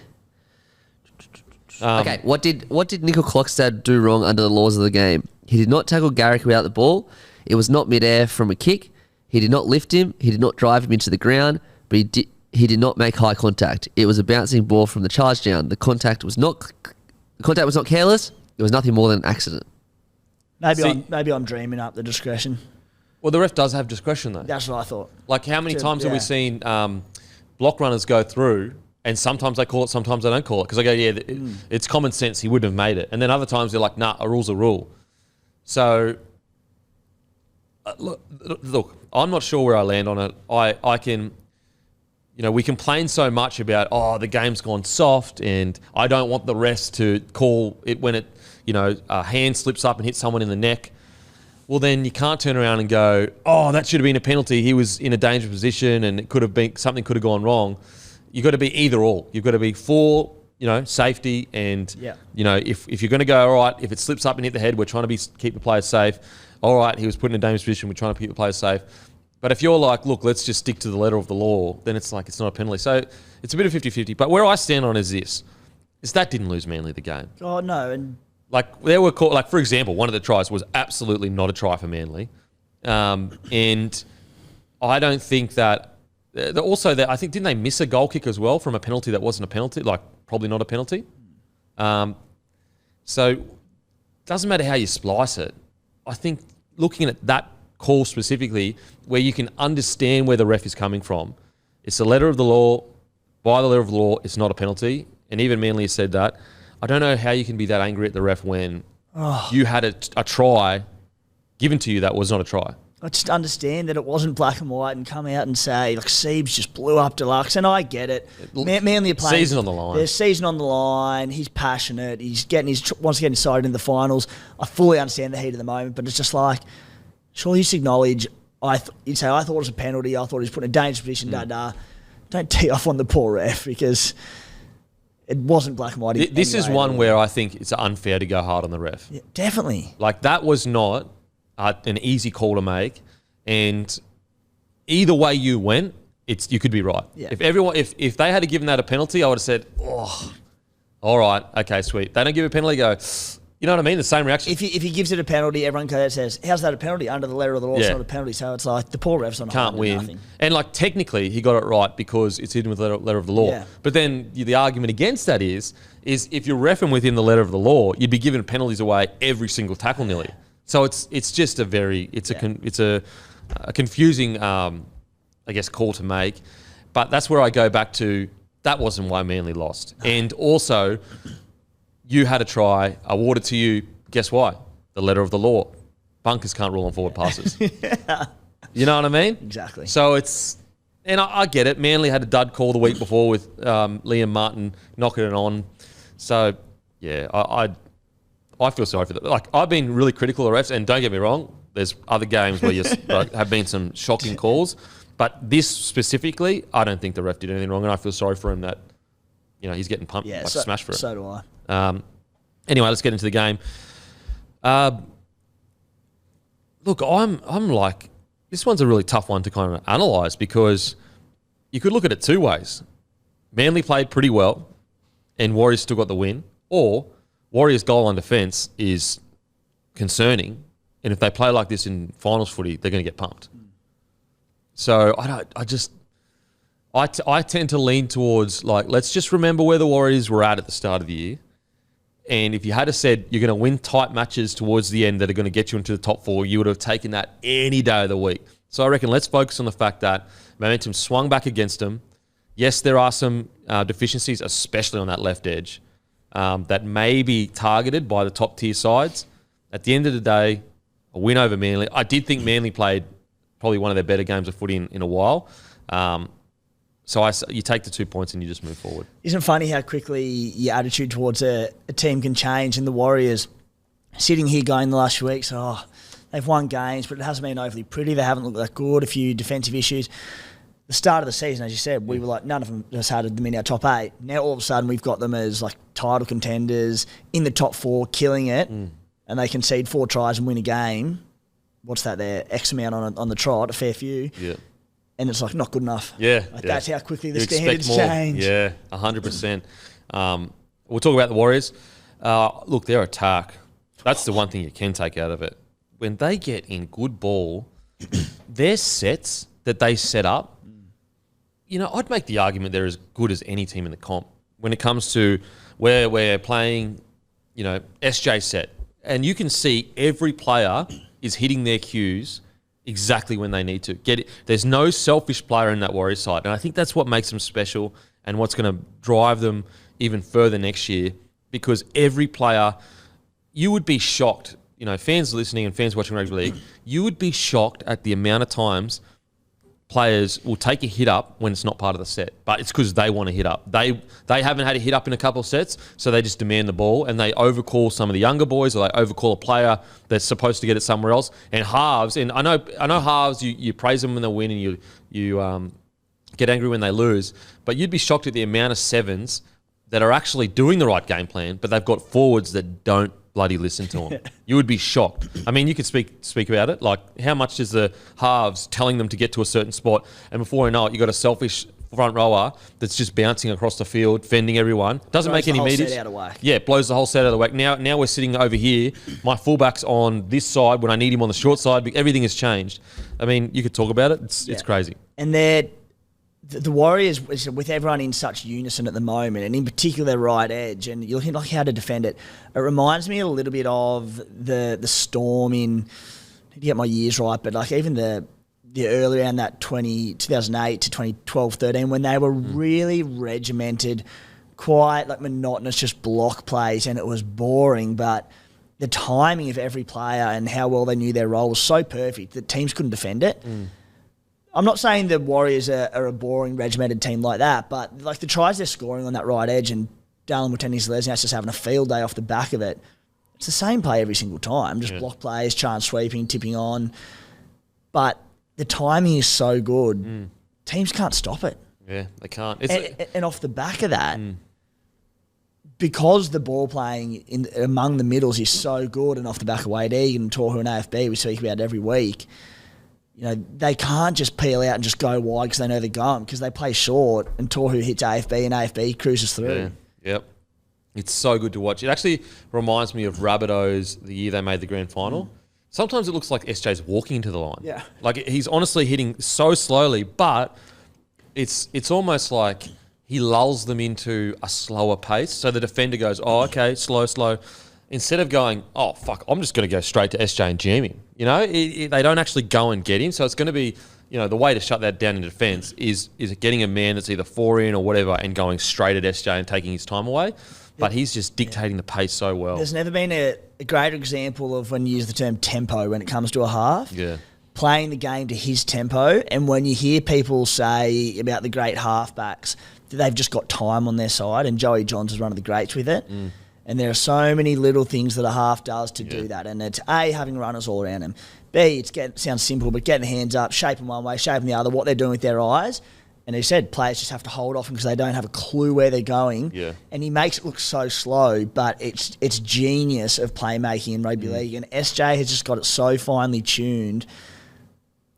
Oh, it's so good to watch. It's so good to watch, man. Because by the time they get to their edge, there's like 20 metres out there. Like, they've just got to somehow get it over that winger that's jamming, and they nail it. And as I said, you often, when you talk about scores, tries being scored, you always think of the backs, the fullback, the centre, the winger, even the edge back rower. But I'm just like shocked at their middle. The way their middle lays platforms and gets to points and, you know, deceives the opposition, and you think, just when you think they're going to hit short to AFB, they hit out the back.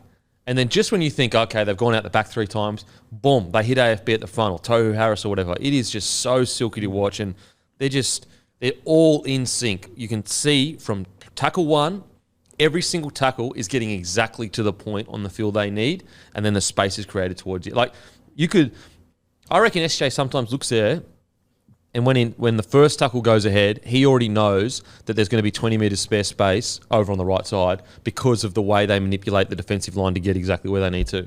So good to watch. Andrew Webster, take a bow. Oh, man. It's the coaching. And great coaching. The assistants, the whole staff there, his team, a first-year team that he inherited, there'd be players in there that he didn't want in his roster. He's ended up with them, and everyone is in sync. Like, it's incredible coaching. Like, Watene-Zelezniak is killing it. He's having the best season of his career. Yeah. Okay, so as I said, the positive is their attack. The negative is defensively, though, still quite a ways to go. It's kind of funny because isn't that kind of what we looked at? All the teams that kind of move their way into the top 8 from outside, that's the one thing that they usually struggle. Like, their attack is usually sweet. It's just their defence that takes a while to gel. I do think with an extra week with Chance back, it should help because, you know, he's going to be talking behind the line. But yeah, that left side, they need to definitely do a lot of work on that. Because some were jamming in, some were sliding out. They've just either got to decide to communicate and jam in or slide out. And it's honestly, it's all communication. That's all it is.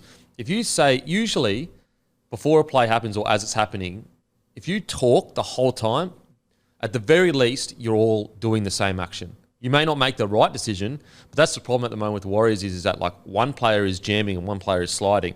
And that's when you know there's a disconnect. Now, if all players are jamming and it still goes wrong, at least you know they're on the same page. And there's no reason why the Warriors can't compete for a title this season. I think that's clear by this point. But you give this entire side this season, the next pre-season, and to fine-tune these little things, these combinations defensively, just it's onwards and upwards for them. Yeah, absolutely. I mean, to be fair, Rocco Berry, essentially a rookie. Adam Pompey, essentially a rookie. Like, these aren't experienced centre pairings. We talk about, on that right edge, Dallin and SJ and Chan sweeping and how good they're all been. Rocco Berry is so identical to me to Tom Opicic, who gets a lot of praise in this podcast, but he just does that role where he runs that hard line, holds up defenders, and then all that space gets created out the back for Chance and Dallin to do their magic. And Rocco, he'll never get the probably the applause that he ever deserves, but he plays such an important role in all that. Yeah, totally agree. Another guy who's relatively quiet-ish, but I just can't wait to see Luke Metcalf have a few seasons of NRL. Because I think that we aren't even seeing close to how much he can impact games. I really believe that, because you see the magic every now and then when he gets the ball, you go, oh, wow. And so I think that Luke Metcalf, the more NRL he plays, the more game time he gets with SJ and Chance and Wade Egan, because we have to remember, Metcalf's only been in the side for, 4 or 5 weeks? Max? No, longer now. So Tomate's been gone for a while. Tomato Martin. So you're looking at, we'll say he's been in since round 13. Round 13, so about 10 weeks. About 10 weeks. That's still not a long time. At a new club. And he was coming back from injury and hadn't played he's a all rookie. Season. Yeah. Like, I know he couldn't win Rookie of the Year. And he spent time at fullback and changing between positions. Yeah. How many NRL games has he had? Did you get up? 7 before this season. So I think he's 18 now. 18 in the halves. And so this season, he had 7 before this season. So he's had, 11 this season? Yeah. So you're basically he's 11 games into his career, essentially, because it's been so stop-start. As a number 6, imagine what he's going to do when he's 50 games into the season. And that's what I'm excited, is that, next year, when they have a whole off-season together, Metcalf looks to be the guy they're going to go ahead with in that 6 role. What can SJ Chance and Egan do in that spine? Very, very exciting. Very exciting. Adam Blake, another outstanding game. I thought Niokore had a solid game. I think that he's been a bit stop-start because I think he's had suspension, maybe even some injuries. How many games has Niokore played this year? He's a big signing for them, and I think that it's been a bit of a stop-start season, but he's another one where, put it this way, there's a couple of players in this roster that have another level in them. Imagine when they hit that level. Yeah. They may be able to compete with the top-tier sides. He's played 17 games. This year? Yeah. So he's missed about 8? He's missed about 2 big chunks. Yeah. Okay, so about 8 games. So that's when you're the marquee signing, the big signing, it's still 17 games is still a fair wank. A fair whack. But it's not ideal. It's not ideal. You want your player there, and especially because it was 2 chunks as well. And so I think Niokore has a lot more to offer, and we saw some of it on the weekend. Who else stood out for you for the Warriors? Mate, we've covered a hell of a lot of them. They've just, we talk about Fanua Blake and Tory Harris every single week, but the entire pack, Bunty played 17 minutes on the weekend. Yeah. If a player goes down injured or a player gets suspended, there's just a new bloke slotting in and doing a job. Josh Curran off the bench has been terrific this season. It's just a next man up mentality. Yeah. I don't want to compare them to Penrith, but Penrith, as soon as someone goes down, new bloke comes in, does a job. Yeah. There's a new bloke come in every single week because they're having a bit more luck now, slightly, but they had so many injuries early in the season, and whoever came in, stood up and filled a role. It was like they didn't miss a beat. And it just keeps happening with them. Yeah. Yeah, agreed. Really, really exciting. Now, Manly, like good, I guess. It's so inconsistent. I guess that's the problem. Yeah. Even within games, positives. Saab, I think he's had an outstanding year. He's been so good this He's year. been so good. I actually reckon he may have had a better year this year than he did when Tom Trbojevic was playing, and he got like 1,000 tries. He'd have 2,000 tries this season if Tom Trbojevic Absolutely. And he has heaps of runs, heaps of hit-ups. I think Saab has improved dramatically, and he's rounding out his game substantially. Like, where you look at his, what is he, 22, 23 years old, he's only going to get better and better and better. And the fact that, Manly have had such a up and down season, but Saab's been so good, that spells really good sign. That shows really good signs for next year if they can get everyone back on the field and play the way we know they can play. Yeah, and he's just rounding himself out. We know he could finish because he's got speed and he's a big boy and he's strong, but he's just running for it. Like, his yardage has been a bit better. His defence is tightening up a little bit. Big future ahead of him. And in contact, he's so much better in contact because he's a big body now. He's filling his physique out and he's getting that kind of man strength. I'm excited to see where he goes, to be honest. I think that if he can just keep this same mentality, because we have to remember, he came off an ACL and he's playing arguably his best year of his career. So if he can just keep the same mentality and have a full preseason, imagine what he can do next season with a full preseason. So I'm really excited to see what happens with Jason Saab, and I think he might be, I guess, a real smoky in regards to, I don't think people are appreciating how good this kid can be if he continues to work this hard on his game. I think that when he first came into grade, a lot of people thought, really talented, physically gifted, can score a try. Does he have the mentality to be a good first grader? And I think this year he is proving he has the mentality not only to be a good first grader, but the mentality to be one of the better wingers in the competition. Yeah, that question, and it's still there a little bit, but the question was always there, is he an NRL player and is he getting by and having elite speed and just being too quick for everyone, but that can only get you so far before you go, there's too many cracks in his game. Yeah. Because he's starting to round out some of the rougher edges, you're going, we could hit like the potential that the top tier that we want to see. Yeah, like top tier, because like physically he should be a top tier. And I last week or a few weeks ago, a while ago, I said that, physically he could be, if you looked at his physical attributes, he could be the best winger in the comp. And I got a bit of a pushback with that. But what I mean by that is tell me another winger in the competition that has a generational physical attribute that we haven't really seen. Well, would you say that right in the argument for quickest winger in the game? Just say he's fastest. Like, you know what I mean? Like, if he's not the fastest, I think he's the fastest top speed. Not only does he have the speed, but he's probably the tallest winger in the comp. Tallest winger. Hasn't filled out yet. The attributes are there to be the best winger in the game. Yeah. Whereas, long way to go, but they're there. You look at a guy like, a Greg Marju, playing outstanding, really, really good. But there are other players similar, To'o, that have a lot of tackle breaks. That I just think when you look at Saab and you go back to wingers, when have we ever seen a winger that's 6'7", 6'8", and the fastest in the competition and not injury prone? Yeah, and then the other bloke you throw into that argument, very similar career progression actually, but Dom Young, he has the attributes too. Yeah. But a lot of rough edges to round out. Yeah. But beginning to. Yeah. But I'd go like Dom Young, I still don't think he has the speed of Saab. Yeah. That's what really excites me about Saab. Now, if Dom Young can sort his game out, and he's been really good this year, really, really good. You're right. He has another thing where you look at him and you go, it's this new, unique physical attributes that you don't see often. Like, you go, here's a good one. Manu Vatuvei, one of the best wingers ever to play the game. But he didn't have the speed that Dom Young and Saab have. Now, he had the strength, obviously. I think I'm really, really excited to see if Saab can keep this mentality.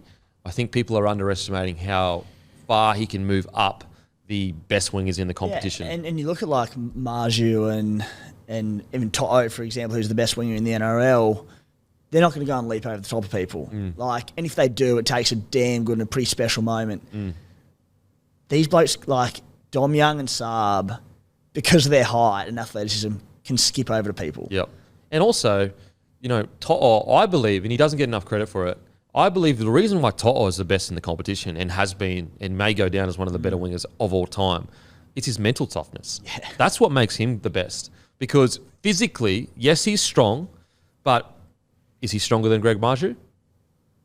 Like, no. He is. Like, in contact, he is. But if you would look at his physicality in the weights room, but maybe even wrestling, but the reason why To'o's great is because his mental toughness has forced him to develop himself into the best winger in the competition. And so when you look at him, you go, imagine if Saab or Dom Young had To'o's mental toughness. Imagine what they'd be doing. And yeah, so to be very, very clear though, To'o is still out and out the best winger in the comp. And I think it's actually daylight. Like, I think I'm with you. I don't think anyone comes close to To'o. And you could say, all right, you know, Dom Young's one-off game. You know, I know Adokar that, you know, has had probably a better career. But like right now, when it comes to in-form, who else have we got? You'd find wingers out there that on their day could match it with To'o. The difference between To'o and everyone else is he does that every week. For years. I don't think there's anyone overly close to him. Yeah, it's almost shocking what To'o's been doing. Like, I don't think he gets enough appreciation for how good he is. I really, really don't. Like, he's 5 foot, 5'10"? Yeah. 5'9"? It's amazing. Anyway, back to Manly. Going all the way down there. DC, another good we'll probably speak display. more about Penrith just then when we get to the Penrith game. I know. Just had everything we've had to say. I want to give a shout out to Sipley. I thought he was really good for them. I think their front row, I think people underestimate Kepi and Sipley. I really do. I think that they've still got so much potential to be really good front rowers. They can get the job done. And yeah, I think that as they move forward, Manly, if they get all of their front rowers back and they get all their injured players back on the field, if you have like Sipley and Kepi coming off the bench, rotating with like a Paseka playing at his best, potentially a Lodge when he does come back, that's a bloody good forward pack. Lodge, Alawai to come back, not this season, but they are missing plenty. Yeah, and so if they can all start playing their best footy, they're a top 8 side. Like, they absolutely. I mean, they were almost top 8 side without those players. It's just a matter of like consistency, because the problem is earlier in the year they had the players and they just were inconsistent. And I guess it's the theme of the podcast, but geez, the early season is important. Like, Manly would be in the 8 right now if they had won the games they should have won. Ola Kawatu, I think he's been really good the last couple of weeks. Really strong on the weekend. Had some like 4 or 5 tackle bust, ran for a ton of metres, 130, 140 odd. He was good. So for Manly fans, I feel harsh because it's, you know, against a Warriors side, but solid, not great. That's what Manly have been kind of at the last couple of weeks. Yeah, and feel so harsh, but got to talk about it. No, I don't want to talk about it. I was like, is he going to do it or not? It has to be done. Okay, the Schuster problem at Manly. Came off the bench, in the back row, played 25 minutes, didn't have a run. Like, come on. Look, there's been no bigger fans of Schuster on this podcast. We all talk about his potential. We know how good he was the first year. What I just don't understand from Manly's perspective is why extend him when he's already signed. Can you get Schuster's current contract up at the very least until 25, I'm pretty sure. What did Manly think to extend him now till 2027? What's he shown in the past this season to say extend?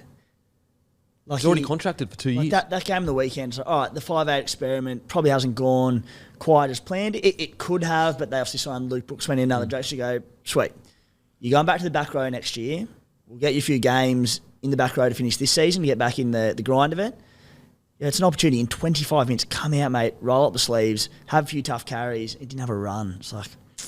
It's insane because you look at that field and you go, he genuinely has the most potential of any rugby league player on that field. By a mile. Like, he's got the attributes, again, we spoke about Jason Saab as a winger, but as a back row, as a fighter, or whatever, to be one of the best elite players in the game. It was a 3-year extension to 2027, so that means his current contract would have ended at the end of 2024. So do they do it because he could go to market? But then if I'm Manly, I sit there and go, mate, we've shown faith in you. You're on a decent wicket, whether it's 800k or whether it's 600k. It's a decent wicket. Would be conservative. You're doing all right. 600k. We're conservative. Why were they in a rush to extend him now? That's absolute madness. And it's not good for his development either. Because, what pressure does Schuster have to play well now? Nothing. Literally nothing. Yeah. He has a contract till 2027. It'll be, as I said, let's be conservative. Let's say every year it's 600k. $600,000. He has no pressure to play well. And I feel like Manly have done themselves a disservice of, they've got to be able to earn the respect of say, no, you haven't earned that contract. And no, you need to show us why you want to be here, not the other way around. We don't need to come to you early and re-sign you early. We need to see you say to us, and I'm not saying that Schuster needs to come out and play to the best he can play, but just 10, 15 runs a game and tackle. I don't give a shit if he doesn't score tries and set them up and score tries off chip chases and that. I just want to see him have 10, 15 runs. Yeah. And have a crack. Just rip in. In 2020, he might have 2.5 terrible years over that next contract, and then you know what's going to happen. 3 months before the end, we go, you're going to have a crack now. It'll be unbelievable. Yeah. Someone will throw him another 600-800k, and it's just...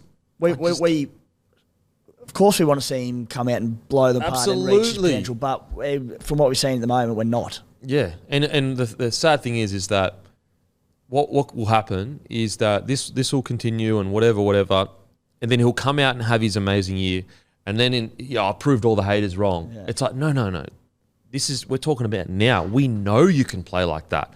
So we're not saying that Schuster can't play like that. We want him to play like that. I want Schuster to be the biggest star in the game. He genuinely could be the biggest star in the game. But I just don't think that Manly are doing even right by him by signing him 2027. How is that developing a young man's game by saying, you've struggled for fitness, you've been in and out of first grade, here's another 3-year deal. Yeah, there's a couple of players that are the pin-up boys for back rollers of roll up the sleeves, the good stuff will come. It's Dave Fafita, who we speak about every week, and at a very different part of his career, but I would argue similar player in a lot of ways. But Bryce Cartwright, who used to be a flashy back rower, spend a bit of time at 5'8", can go wherever you need him to, roll up the sleeves, and they're having two of the best careers of their year. But I mean, I would go as far to say, Fafita, he was still playing good footy. He just wasn't worth $1.2 million. Yeah, he was. If Fafita was on 700k, everyone would be like, yeah, sweet. Yeah, it's not to say Fafita was having a Schuster year by any means. It's more showing talent. What Schuster can absolutely. Follow and that. That's my biggest concern with Schuster is that he's really not even playing good enough to be in that 17 right now. No. Which is insane. And he was dropped at the back end of last year as well and could struggle to get a minute. And so I look at it, I go, is Schuster even happy? Why even extend till 2027 if you don't seem like you're happy or enjoying it? And I know he's had some big moments this year, but unfortunately, I think Manly have let him down by re-signing him 3 years. That sounds crazy, I know, but that's not good for his development. But to say to him, this is your reward for what's been happening currently. It's insane. It's insane. Mate, it's a big problem. It's a big problem. Even if he's on 600k, that's a lot of money in your cap for a back rower that may or may not play back row next year. That may or may not play first grade next year. It's really mate, I just hope someone can get through to him and make him understand that if this continues on, he's going to regret it for the rest of his life, because he's going to look back at his NRL career and go, I genuinely could have played for New South Wales. If it was Samoa or Australia, whoever, he could have played for Australia, Samoa. He's Samoan, is he? Could you check? I think he's Samoan. Yeah. He could have played for New South Wales. He could have been... You could watch a Schuster's highlight in 10 years and put it up against anyone's highlights and go, that's the craziest shit I've ever seen in my life. But at the moment, he's headed towards everyone talking about his career as, oh man, all that potential, just never fulfilled it. Could have been. Which is, it's the biggest regret. You'd rather be a battler with no potential, because then you can say, I had a crack at least. At least I tried as hard as I could. I just wasn't good enough. And this is coming from, obviously I never had as much talent as Schuster, but I had talent and I should have played longer. So I know what it's like to regret a career and regret certain decisions. I know how long it haunts you. It never leaves you. It never, ever leaves you because you can't get the time back. You can't go back and make different decisions. And the beauty of Schuster is he's got time. He's young. He's got the locked-in contract. 100%. He's got everything given to him. Not everything given to him. I'm sure he's done it. The ball's in his court. Yeah, the ball's in his court is what we're getting at, to fulfill his potential. Yeah, and it's only so long that, we'll sit here on this podcast and say, incredible potential. Eventually it's going to get to, this is not good enough. And honestly, you need to start looking at the guys, your brothers next to you and say, am I letting them down? Don't worry about me and how I feel and, whether I want to play or not. By me taking this massive contract, am I doing the right thing by the people that I actually say are my friends? Because if they are truly your friends and they're truly your brothers that you go to war with, would you do that? That's what you need to ask We yourself. could be sitting in 12 months' time and Josh Schuster could have made his Origin debut off the bench for the Blues. Wouldn't be surprised. Because he's that good, and if he has a big off-season, Yep. he's in mad shape and he just has a blistering start, it could happen. I had him as Smokey this year. Yeah. I had him as Smokey this year. And also, he would be the unbelievable 14. You could not, if you went to a lab to create an Origin 14, it would be Josh Schuster, when he's at his best. So it's a problem that Manly need to sort. And as I said, Manly aren't victims in this. Manly have made the wrong call, and they've also, I don't think they've helped him by giving him that 3-year deal. Good on him and his manager for getting the deal. Get your money, bro, for sure. But Manly, I think, has made the wrong call here. They should have said to Schuster, mate, we love you. We love you. We know, we moved on foreign to keep you at the club. But we need you to show us now. Show us how much you love the club because we love you. We just need to know that it goes both ways. But I hate talking about that stuff because I want Schuster to be the best he can be. I really do. This comes from a place of wanting the best for Schuster. It really does. It doesn't come from a place of trying to chip a bloke or knock him down as a young fella. We know he's 21, 22 years old. It comes from a place of this guy's, you have greatness at your doorstep. You need to take it now. You need to take it now. You want to see him hit the potential. Absolutely. And there will be not a single person on this panel or a part of Bloke that will be happy if he doesn't play well. That will upset us. It won't be us going, oh, yeah, how good, told you so. It'll be us going, fuck, that sucks. Alrighty, let's get into Roosters. Defeat the Eels, 34-12. Before we do, brought to you by Bloke Beer. Get in your local, grab a case of beer. Finals footy just around the corner. Honestly, it's a beer for blokes that turn up, for family, mates, and good times. Trust me, guys, give her a crack. It's a bloody good beer. And, we are the beer of rugby league. We are the beer. Had a few on the weekend. Can't wait to have a few to celebrate the young fella. Are you celebrating with the mid or the full strength? Well, we'll see how we go. I might start with the mid, move into the full strength if I'm feeling a bit energetic. Get in your local, grab a case of Bloke Beer. We're in every celebrations, every Liquor Legends, every IGA Plus liquor, Bottle-O, Porter's Liquor, Thirsty Camel in New South Wales, Queensland and ACT. If they don't have any, just ask politely. Could you order some in? But yeah, it's a beautiful beer, guys. And also, compared to all the other beers, you know how this started. This started in the heart of rugby league, the heart of sport. It literally was created for sport in Australia. So give her a crack. Let's get into it. Roosters defeat the Eels 34-12. Look, the Roosters continue to keep their season alive, continue to show a gritty underbelly. Are they anywhere near as good as we hoped they would be at this time of the year? No, but they've shown fight. And I've said it, ad nauseum for years now. The Roosters don't get enough credit for being a gritty, tough side, but they are a gritty, tough side, and they're showing it. I think it bodes well for next season. I think that yes, it will be more confusing heading into next year as to what is the spine? Who do we go forward with? But the fact that they're fighting at the end, and let's say they just make their way into finals. We've spoken about it before. Anything can happen in finals footy. Literally anything. And at the very least, it's showing a side that is still on board with the coach, is still on board with the club. Doesn't seem like there's a divide between playing squad and coach as you usually see in these scenarios where everything's gone wrong. And that's a positive. We spoke about it in the podcast. Seeing Victor Radley happy, smiling again. Teddy looks happy, smiling again. That can only bring on better things for the Roosters. Yeah, the Chooks are starting to crow, mate. They're a big sniff at playing finals footy. I think that was probably their best win all season, or not far off it. At least the best they've looked. You could say Parramatta were very disappointing, but while they lost Mitch Moses, they had Sevo back, they had Campbell Gillard back, they had a relatively strong side out there. They were playing at home, and the Roosters just put them to the sword. I think they looked the best in attack they probably have all year. Absolutely. And all of a sudden, mate, they could be playing footy come September, and as just a footy fan, it's good to see because they've been so disappointing this season with such a stacked roster. But you're right, mate, they're starting to show a bit of a gritty underbelly late in the season. They could have thrown in the towel, but all of a sudden it goes, no, not only are we not going to throw in the towel, but we're going to compete. There are a chance of playing finals footy, which would be pretty remarkable from where they've been within a month ago even. They're almost like the inverse of the Warriors, where we started the year, if you had said they're fighting for the 8 at the start of the year, we would have said that is a terrible year. Yeah. You get towards now and you're like, it's actually quite remarkable compared to where they are. Because, where they were a few weeks ago, you're going, mate, they might finish 14th. Oh. Well, they were 14th. Well, there you go. They genuinely, you're going, these guys could finish below the Dolphins. That's how much they were struggling.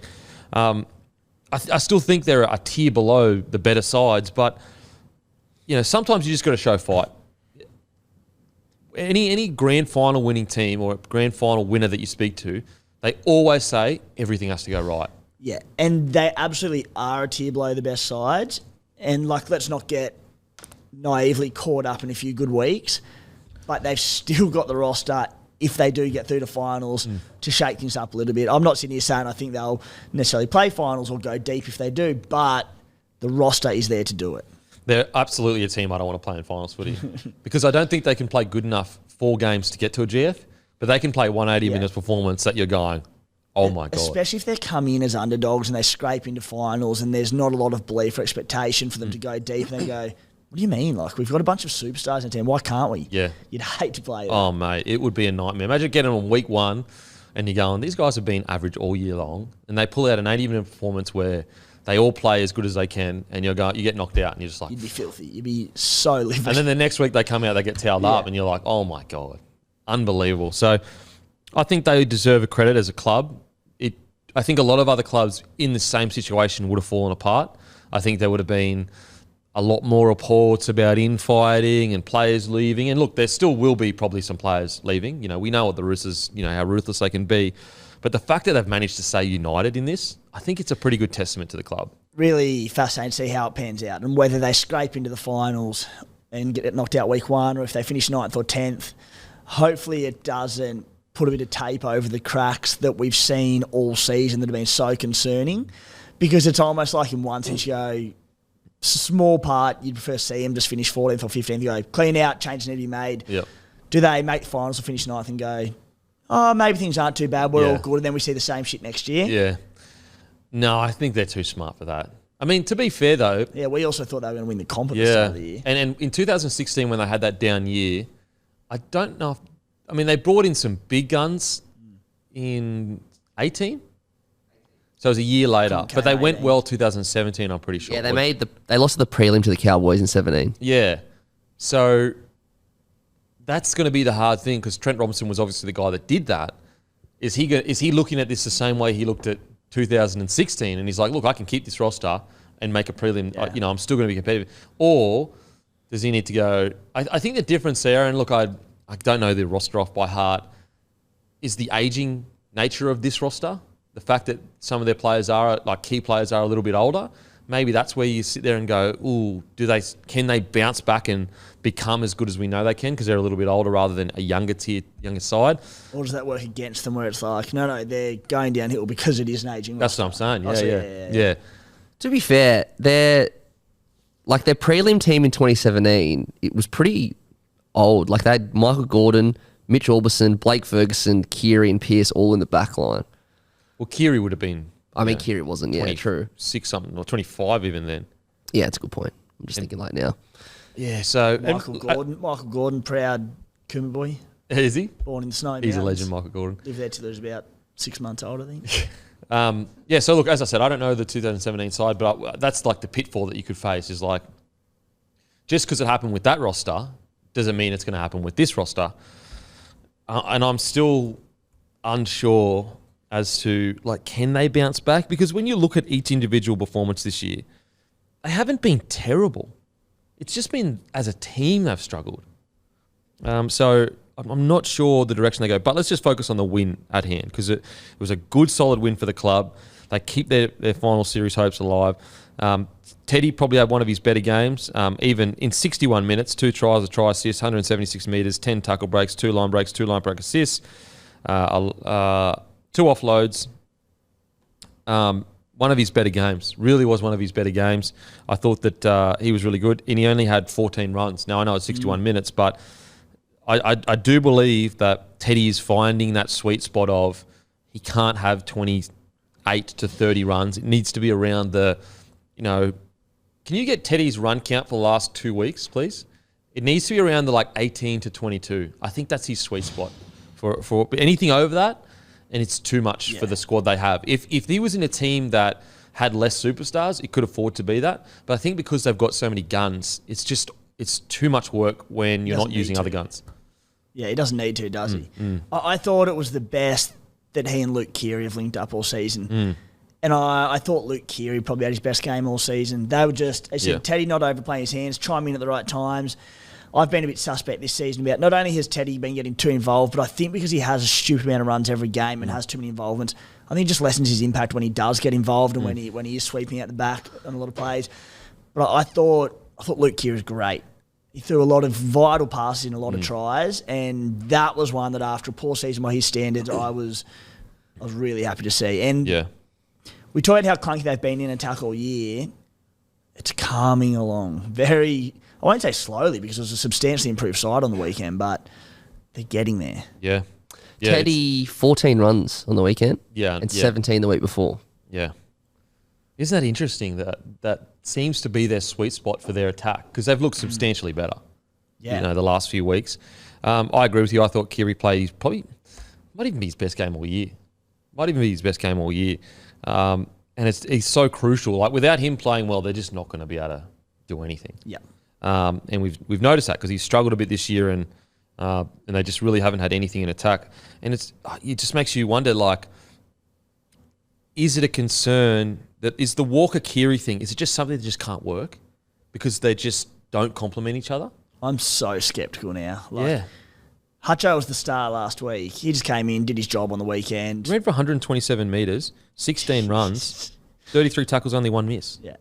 Nothing flashy, but rock solid, reliable, and the Roosters look great. And so it's like, it's that age-old thing of you can have 2 of the best players in the comp, but if they don't complement each other, in the halves at least, then you can't have them because they just stuff each other's games up. So if they get talking about which direction do you go? Talking about taping over cracks. Like, what happens if they go win-win, they make the finals, maybe they jag a week 1 finals win,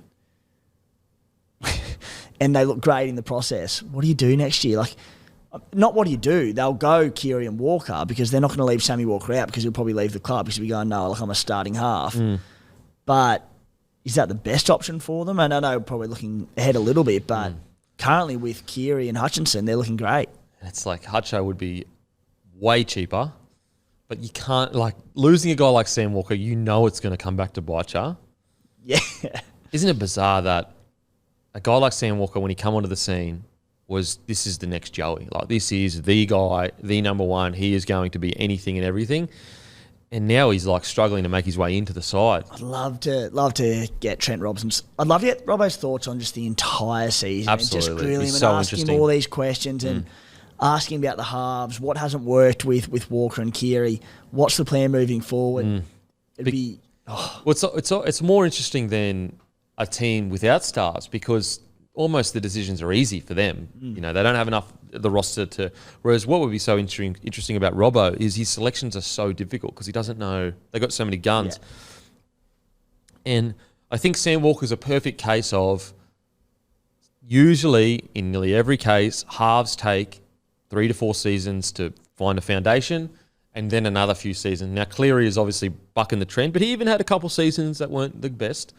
And And so people that there might be some people that count out Sam Walker. I don't count out Sam Walker. I think he's going to be he's going to be a bloody good 7. But the problem is that he can't be playing reserve grade. No. And Robbo knows that, as you said. Like, if they were to start with any other combination next season and Sammy Walker isn't in it, is he going to stay? Probably not. No way. So, like, you'd go... But you can't drop Hutcho right now. No. And that's why I was a bit surprised. They had, at the start of the week, they named Walker at 18th man, and then they didn't have him as 18th man, I think, in the game time. But that's where I go, like, what kind of message is that sending to Hutcho? You go on, oh, mate, you've just had the best game of your career. Sam Walker's 18th Basically, man. nothing you can do will get you in this team. Yeah, and also the same guy that we dropped at the start of the year, and it's been very wishy-washy, like, he is going to come back. He may not come back. The doctors may clear him. They may not. Now, all of a sudden, he might be the guy just when the team gets back on track. Keeping in mind that, and look, we're not saying Drew Hutchinson's a freaking superstar because he's not. He's a very reliable role player, a good backup. But they also moved Joey Manu to the halves before they gave the Hutcho. Yeah. Hutcho's had a couple of cracks here and there, don't get me wrong, but that was the big move earlier in the year. So, I don't know, like, does Hutcho sit there and go, oh, I'm happy to be a backup for the rest of my career and rely on injuries to happen? Or does he go, no. Like, Well, I don't think Hutcho's re-signed. I think he's off contract right now. Right, I think he's heading into next year. Fascinating. So, I mean, if I'm another club battling, I'm throwing a bit of, like, not heaps of coin, but you throw, 300K at Hutcho. Even if you do have stable halves, but you're lacking depth in the halves. Yeah. 300K for a bloke who can come in and do a job that well. And the beauty of Hutcho is as well, he had those minor Orbo comparisons early in the year.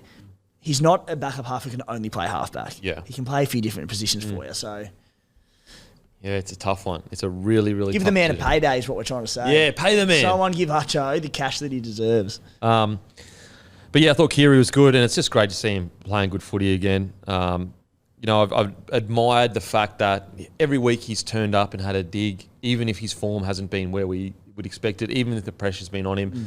Hasn't sooked, hasn't complained. Sometimes when players get in bad form, they just start dropping their head and kicking stones. Yeah. He hasn't really done that, which I really respect. Another guy I want to speak about, Lindsay Collins. Like, the try savers that he did, it just reminds you of why Billy Slater was so confident that he was the guy for the job. Some serious Origin vibes there. Origin Collins. Unbelievable. He's almost the Dane Gagai of forwards, even though he plays good for the Roosters. But yeah, he is. Lindsay Collins. And I think he's 25. Is he 25? Could you get his age up? I don't think he's that old. So he's just going to get 27. So he's still got plenty of years left in him, at least 4 or 5. So yeah, he's been outstanding for the Roosters in this kind of resurgence. Suo Wong, another game under his belt. I think that just watching the way he moves, geez, he moves well. He looks like a real goer. Nat Butcher, I think he's locked in player of the year for the Roosters. Yeah. I think he's locked it in. We've been saying for a month that he's probably going to get it, and then he's been terrific since. Yeah. 36 tackles, only 1 miss. He had a try, 131 metres with 13 runs. And we spoke about it earlier as well. I'm just so happy to see Victor Adley smiling, laughing, interviewing. Geez, rugby league's better when Radley is enjoying himself. Yeah. And the way he's playing, I'm not sitting there going too aggressive. He's playing a bit smarter. Is he having the highlights that he may have had a year or two ago? Maybe not. But he just seems to be playing a bit smarter and I guess focusing a little bit on longevity. Because he couldn't keep going, the man. He was too crazy for his own good. We'll likely see Teddy got that late concussion. I was going to say, I cannot believe that was a penalty. Sivo on him, on Teddy. How is that a penalty? High? Teddy was literally on the ground nearly. Yeah. I don't think it matters. He was 30 centimetres from the ground. Yeah. It doesn't matter though, does it? They take it into consideration with sin bin, send-offs and all that. But if you're falling, head contact's head contact. But if I fall into your knee and knock out, is that a penalty? Well, it was forearm, wasn't it? Yeah, the forearm was like this. It was attached to his body. Yeah. I'm not saying I like it, but it's contact with the head. They call it all the time. But my argument is okay, so any contact with the head, regardless of how it happens, is a penalty. Yeah. If they get knocked out. If Teddy gets straight back up and plays the ball, is it a penalty? Probably, because it's contact to the head. No, it wouldn't have been. You're telling me if he gets up and plays the ball, is he passable? But let's say he just gets up and runs off. You reckon that's a penalty? No one has ever hit Mike Acevo's forearm and got up and played the ball. No.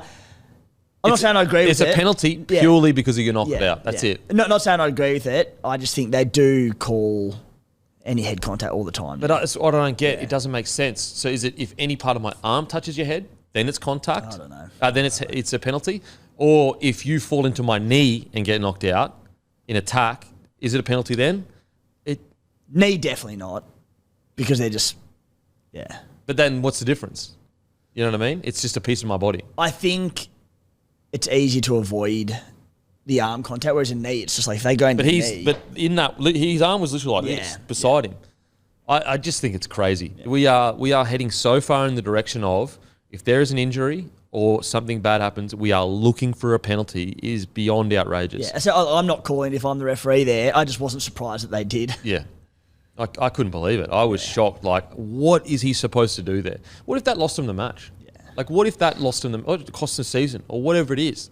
And so that's where you go Seabold, and I know Garrick didn't get knocked out, but that's where you can understand where Seabold's coming from, because you go, so you're telling me that Garrick wasn't in a more dangerous position than Tedesco, and Sivo couldn't do anything in that situation. Crazy. And that's a penalty, but the Garrick one wasn't a penalty. Yeah.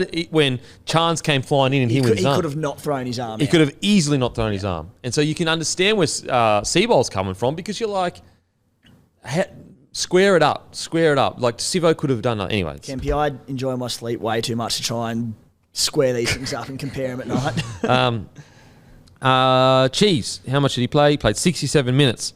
I still don't like him playing 67 minutes. I wish it was a little bit less. But they are starting to click to a degree. And I think that, look, I also expected Cheese to hit the ground running. I really did. But I do think that something needs to be said for he's at a new club, new combinations, a new style of play. You know, he wasn't playing this style at the Storm. He was playing an explosive hooker that got rested. And so I do think a bit of leeway needs to be given to the Cheese taking time to build those combinations and taking time to be the hooker that Robbo wants him to be. Even though, you know, it has been a quiet year, I don't think enough leeway is given to Cheese, the fact that he's moving into a new spine that is not only a new spine, but it's a new spine that's struggling. Yeah, and like as blokes who sit here every week and we just go on and on and on about combinations in the spine and how hard it is to happen. Maybe we underestimated this year the impact of that on Cheese. Yeah. Yeah, and I look, it's not to say that he couldn't have done things better himself at all. I just don't think enough, I guess, leeway is given to the fact that, you know, these things take time. Fletcher Baker was also good in 42-minute stint. He's off to the Broncos next year. Going to be interesting to see him in the Broncos pack. But yeah, really, really good, solid win for the Roosters, and they stay in the fight. They've got a few headaches heading into next year. As I agree with you, mate, I would love to sit down with Robbo and say, mate, if you had to pick your 17 next year, what is it? Yeah. To just see what he would say. Like, is he going to recruit? Is he going to bring people in? Do you think they hit the market? And do you think you see a big player leave? I don't know. I genuinely have no idea. It's crazy, Do you? What do you reckon, Matty? I'd be guessing, yeah. I don't... Because of the whole Sam Walker thing, I reckon that's enough of a jigsaw puzzle before even signing anyone I think new. we see a big player leave. In the off-season, I think we see a big movement at the Roosters. Maybe big player leave. I'm just like... I'm looking at that side and going, what big player comes in? What do they need? I think it's more about trying to work out what brand of footy they want to play and getting that right rather than we don't have the personnel. Do you reckon Suoliti will be there next year? Yeah, it's interesting because a report came out that Flanagan's inquiring as to whether he wants to play for the Dragons for a year. And like with Dom Young coming, and then Billy Smith's killing it, like... I know Suoliti's a gun, but do they really need him on that much money? Because Dom Young comes and just Suoliti goes to centre, where I think we've seen it's just not his. And Billy Smith's been good last couple of weeks. So, mate, I think a big player leaves, whether it's Suoliti, whether it's Kiri, Sam Walker, whether it's like one of the big dogs in the spine. I think will leave because like Suoliti leaves, whatever he was going in 2 years anyway, and it's a winger, nothing changes. Yep. But yeah, somewhere in the spine, they might trade. Like they might go. They might say, Cheese, like it's just not fitting our style of play. Kiri or Cheese. We're going to trade you for X player. Or they might go to Kiri, mate, thank you so much for Yeah. everything you've done. Well, Because yeah. we look what happened with Pearce. We're happy to run with a number 9 like Sandon Smith Or Turpin and just dish good serves. Yeah. And then they use that funds to bolster up somewhere else, maybe somewhere like that. Yeah, I just think there's going to be big changes. Not wholesale as across the board. Yeah. I do think one big player, because I just believe that when you look at individually, I don't think individually any of those players have played shocking at all, but they just don't seem to click. No. They just don't seem to click. Teddy's not going. Maybe Walker. I think it's probably between Suoli'i, Kiri, Walker, and Cheese that get traded in or out. Like, as in with another team. Be interesting. I cannot wait to see what happens. But I still believe in this roster, though. Like, I still believe with enough time together that Cheese, Walker, and Kiri and Teddy could work. Too much belief in Trent Robinson and the talent of those individuals for it. But then you look at the history, and they make moves. When seasons like this happen, they make moves. I don't know. I don't know. Really interesting to see what happens in the future. Now, onto the Eels. Really disappointing. Look, they had a couple of tries held up and a couple of missed opportunities, but it's like what I spoke about a few weeks ago. I just don't think they're the same side as last year. And, I think that they lost too many really important players at once. Like to lose Marnie, Niokore, Papali'i, Kofusi, all at once. Opacek, they left Opacek last year as well, didn't they? Or was the year before? Last year. I think it was too many players at one time, and they just haven't had enough to fill up the gaps. And look, I know Eels fans will go, all those players got offered big contracts. I get it. But the testament of a good, like a top-tier club, is their ability to stagger the loss of a group of their key players. And I just don't know if the Eels have handled it as well as we'd hoped. Yeah, speaking of like wanting to get coaches and ask them big questions and just to make sense of things, we talk about it every week, but it becomes more and more relevant every week in Brad Arthur's benches and like what his forward rotation. They lost Andrew Davey last week, short edge back rower. You think, sweet, Ryan Madison goes in, starts on an edge, plays big minutes, happy days. They moved Jermaine Hopgood from the middle at lock to an edge, and Madison still plays off the bench and plays 50 minutes. Why? Why is that a thing? I don't get it. And often Gao starts and plays 28 minutes. Yeah. I don't get what the logic is there in such a big game for them when you move Hopgood, who's been incredible for them all year at lock, to an edge. Where he's a part of your spine too. Yeah. I don't understand what he's doing there. And look, I know a bunch of Eels fans are calling for Arthur's head. They were calling for his head last year when he lost the grand final. I'm so happy to say that, stick with him. Like, he's been great. A few questionable things here, but took him to a freaking grand final last year. Of course, it's been a disappointing year for Parramatta, but I would not be even looking at moving him on anytime soon. Yeah, and also let's remember what's happened to them this year. Decimated with injury, key players in issue. It hasn't been smooth sailing from a roster perspective. There's also been some great signs at different times from them, so I just cannot make sense of what he's doing with his pack. I can't either. The Joey Lussick, Brendan Hands situation is mind-boggling. Like, I don't get how quickly Hands has just been moved from that starting 9 position when they run 1-6 on the trot. And then you've got a 4-forward bench, and you're going like Offengow, he's starting like 28 minutes. Moretti plays 12 minutes off the bench. Wirra McGree, who's been terrific this year, I think, 21 minutes. Surely these rotations could have been done better. Like, they're chasing points late in the game. Couldn't one of your bench players be an X factor sort of bloke, someone with a bit more agility to come on and add some spark? I don't know. I just don't love it. I was really disappointed in Paris. I tipped them, and that went horribly wrong. I just thought playing for their season. They had this week, they had the buy-in round 27. They had 2 more rounds to get through and play finals football. I thought they would have dished up better than this. Yeah. I thought that they'd be a little bit better with Regan Campbell-Gillard and Paolo back. Yeah. But putting Hopgood on an edge, I don't understand that. They're just nowhere near the side they were last year when they're their best. I do think it's disappointing that we didn't really see much of Brown and Moses this year. Yeah. Because since Brown coming back, if he had Moses with him, like the X factor that they would have built together would have been pretty incredible. I mean, his stats on the weekend: try assist, 163 run meters, 53 post contact, 4 tackle breaks, a line break assist, offload, 32 tackles, only 2 misses. And I know he had that one miss that was pretty poor, but you know, him with Moses and Gutho at the back, they just got to sort this 9 roll out. I don't, is Joey Lussick, is he the guy moving forward? I mean, I guess. Maybe. I don't know. Like if you're going to have a spine of, no knock on him at all, but Hands, not a world beater by any means, but you're going to have a spine of Moses, Brown, Gutho. They're commanding a lot of money. So she add in Paulo and Hopgood, who'll command more money as his career goes on. Campbell Gillard, big money. Someone in the spine there needs to be that lower tier sort of player. And I'm with you, Hands was great. Hands, he seemed perfect for the fit for him. He really did. And Joey Lussick is a good, solid 9, but I don't see him as so much better than Hands that he just comes in and immediately takes his spot. I mean, you've got to be pretty disheartened if you're Hands. You do a whole preseason, you sit on the bench, Hodjo starts the year, and you work your way into the starting side, you win essentially 6 in a row, and then, boom, gone. It doesn't make any sense. Maybe there's things that Joey Lussick does at training. Maybe the communication, he's a little bit older. Maybe his defence is stronger. I'm not sure, but I thought Hands was doing a handy job. I really do.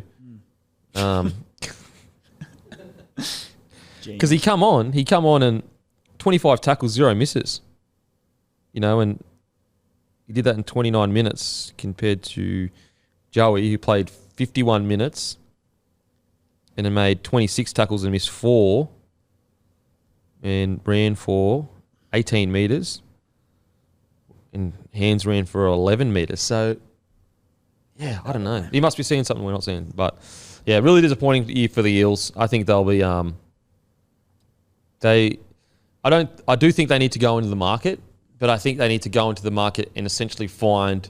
It's going to be really hard because it's a hard thing to do, but find another Papali'i or something, another club that maybe just isn't there yet mentally, but he become... Because that's one thing you cannot knock Brad Arthur on, is his ability to get the best out of players is pretty incredible. Yeah, pretty incredible. I mean, you look at Hopgood this year. Now, Hopgood was developed at Penrith and they didn't find a bloke who'd been struggling elsewhere. They got a bloke who already had a bright future, but he's been brilliant for them this season. I think, and we've chatted a little bit about it in the past, but their attack is fine. I think particularly their ball movement out wide is outstanding, clearly missing Mitchy Moses on the weekend, but just a defensive... centre, their edges were just chopped to pieces on the weekend. Mate, it was so bad. So soft. Yeah. That's, bad. Again, gets a lot of airtime, but Opicic... The GOAT. Bring back the GOAT, Opicic. He was such a good defensive centre along with everything else. They just missed that so much. Mate, he is honestly... If you ever needed an example of rosters aren't all about the superstars, you need guys like Opicic to balance rosters... Yeah. Because look how different their edge defence is without a guy that he's not going to be the superstar, he's not going to be in on the billboards and highlights, but they're a completely different side without him. Every side needs a Kane Lynette. Absolutely, absolutely. And what do we said all year with the Eels? They're missing outside backs. Yeah. Mate, I agree. So, it's a really disappointing year for the Eels. And I still back him in next year to make the 8, though. Injury-free. Mitchell Moses starting, Brown, Gutho, all that. Yeah. Now, let's get into Tigers v. the Dolphins. Don't forget, guys, grab a case of Bloke beer. And also, our Father's Day drop, Wednesday, 6 p.m. Make sure to be there. Limited amount of shirts going. And also, mini footy balls. Tigers defeat the Dolphins 24-23. Game of the round. Game of the round. It was actually a really exciting game. I thought it was outstanding. I really did. Great win for the Tigers and great win for Benji. Heaps of confidence. Api Coruscant at 7. Unorthodox, but hey, got the job done. The club needed this so bad. Jeez, the club needed this. And also, it's just to take that pressure off Benji's first win as well. Imagine if they lost the rest of the season. You'd be rolling in the next year with 0 wins. Yeah. And you just be, please. Monkeys off the back straight away for him. Off the back. It looks like the boys love him. It looks like the boys are playing for him. And to be fair, they were playing good footy the weeks before. But to do that without Luke Brooks, I think the Tigers deserve a massive rap. I really do. So happy for them. Like, they lost the week before to the Warriors over in NZ by 8 points. The week before to the Raiders by 4 points. The Bunnies by 14 out in Tamworth. 4 points to the Dragons. They hadn't been that far off the entire time. So stoked for them to see them get a win. As you said, some players playing out of position. Appy being sort of the major one there. Massive confidence booster for them. Oh. And they haven't been far off, so you would hate to them to get against the Dolphins and then just lose it to the death. They could drop their confidence then and go, oh, man, we're just not destined to win any games. I thought their forward pack was really good, especially Alex Twal. Where's the big dog? The big Alex Twal. Where is he? There he is. 54 minutes. Found him. 13 runs, 155 metres, 60 post contact, 3 tackle breaks, 44 tackles. Guess how many he missed? 6. 0. How dare you, sir? We're talking about the great Twal here, the try-scoring machine, the tackling machine. Mate, he was outstanding. He was outstanding. He was. 3 tackle bust. He scored that try and he's just become a new man. He's basically Tamalolo now. Yeah. He's prime. Very similar. I thought Jake Simpkin off the bench was really good too. Got through a bunch of work. Scored a try, obviously. Stefano had some moments too. How interesting is Stefano's career? Because it feels like he's just there. Like he's just there to fulfill what we know he can. It's just about taking that next step. I thought he was good on the weekend. You see the signs, just little glimpses all the time. You go, this bloke will be an absolute beast. He'll be a top tier front row in our game. It's just coming slowly. Yeah, it's a bit probably like a year or two behind we thought. Now maybe that's a victim of the club that he's currently at and everything that's been going on.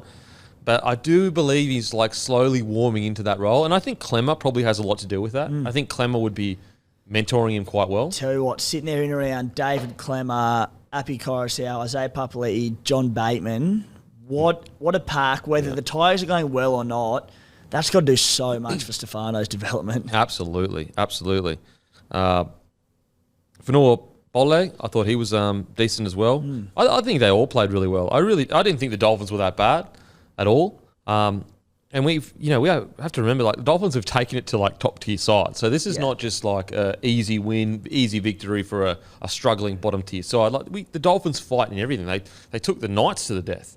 Knights came up and did a number on Rabbitohs. So Jurian Buller, he's been a bit quiet probably the last month. And I think that's a case of rookie season. Yeah. It's a long year. And he just like burst onto the scene in such emphatic fashion for a side that was struggling. So a bit of a down period was come, but he was great on the weekend. Had a really nice try assist, showed off a bit of flair there again. And the debutant, Tristan Riley, real nice line break, some good signs there. So a good opportunity the back end of the season when your side's gone and not in finals contention to give a few blokes like Tristan Riley a run, and I think he made a fist of it. I think the key for the Tigers is building a good team around Benji, because I think that you can see this playing group, they want to play for Benji, and that's half the battle. It genuinely is. It sounds stupid, like want to play for the coach. You would be shocked at the amount of teams that, like, the biggest issue is they don't get along with the coach, and they don't believe in what the coach is trying to sell. Look at the Warriors. It's all about, they believe in Webster. They believe him. You look at, like, Bennett, what's it been about? It hasn't been about any crazy plays that you see on the field. It's about 17 blokes believing in the vision the coach brings. And I think you can see it's a small sample size. At the very least, these guys want to play for Benji. It's just now about making sure he has the right staff around him to get everything out of the boys that's possible. Because he's still a rookie coach, like massive rookie coach. It's a tough job coming in for Benji. I tell you what, if he turns this around, it'll be one of the great all-time stories. Like, essentially never coached before, goes into pretty much the biggest shit fight in rugby league. They also obviously are yet to probably sign the halfback to start next season that we're expecting them to make at some point. But also, who's on the market? There's not much. They got Bud Sullivan. Bud. So 4 that years. was announced on the weekend, wasn't it? Sweet. Recently. So 4 year Bud, deal. I was going to say Benji could go back to the captain coach days. Oh, mate, get him in there. Get him in there. Bud Sullivan, I'm so excited for him. Yeah, I am. I think he's going to be a tremendous signing. Especially, I think Benji will be perfect for him. Yeah. Because we know Bud has all the crazy flick passes, but I think Benji has gotten to the point where he knows that you need to be more than that in rugby league. You can only get away with that for so long. You need to round out your game. Because what do we see Benji towards the end of his career? He rounded out his game really well, similar to SJ. you can do that for a few years, all the crazy stuff, but eventually you need to make sure that you fix all the others or bring all the other stuff up to that level. So great win from the Tigers. On to the Dolphins. Not really much to talk about here with the Dolphins. Sorry, guys. It's long year. Once again, they fight till the death. You know, you could argue, did they get a little bit unlucky with the calls at the end there? I think Wayne was a bit upset with, you know, it should have been a play the ball rather than a penalty maybe. But I just always admire the Dolphins. They're a team that, even though they're finishing probably in the bottom 4, I think, they've had a bloody good year. And they always show respect to their fans and the jersey. You cannot ask more than that. That's it. Travelling down to Sydney for this one from last week, like Lemuelu, Tabuai Fido, Kenny Bromwich, all missing due to concussions. Late in the season, like the Tigers were playing for a lot here. They needed a late season victory. Benji's first game in charge, and to almost knock them off. It's the same story every week with them. They show plenty of ticker. Didn't get the result, but they're damn close to it. Mate, I think they're building a really good foundation for this club. And I love what Wayne said at the end of it, where he was like, you know, they said, oh, you had a few injuries, so we're, you know, a bit happy. We're happy with the boys because you had a few injuries. He's like, no, it's been like that all year. This next man up. I do want to give a shout out, though, to the debutant. Yeah. Where have we got? Trey Fuller. Jeez. Talk about an excitement machine. Talk about a guy that puts bums on seats. 2 line breaks, 7 tackle breaks, 133 metres, 5 tackles, only 1 miss. Like, if he can find a way to get a start each, I guess, more regularly, the amount of highlights he's going to have, and he just, honestly, he reminded me a lot of Preston Campbell. Just constantly dangerous, constantly brave as anything, like going into contact, not being worried about anything. I really like what we saw from Trey Fuller. One of the great debut tries, wasn't it? Oh, mate. So good. He busted 4 blokes. One of those blokes that he went through was Isaiah Papali'i, one of the best defenders in the NRL. He is going to be an excitement machine. So there's so much promise there in this Dolphins squad. We've spoken at length about players coming in, but Sean O'Sullivan I thought was really, really good. Had some great touches and impacts in tries there.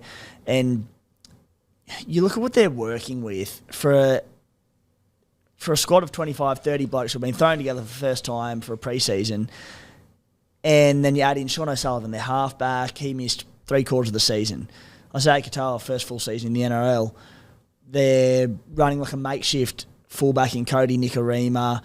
The number 9's chopped and changed each and every week. Well, this is their spine. Harrison Graham, rookie. Katoa, rookie. Sean O'Sullivan, he's a rookie in the sense of experience, like in NRL games. And Cody Nikorima, who isn't a fullback. Yeah. But I mean, he kind of is a fullback because he's bloody been playing good footy. They've been makeshift just about every single week. So the more time they all spend together, I thought, Shauna was great.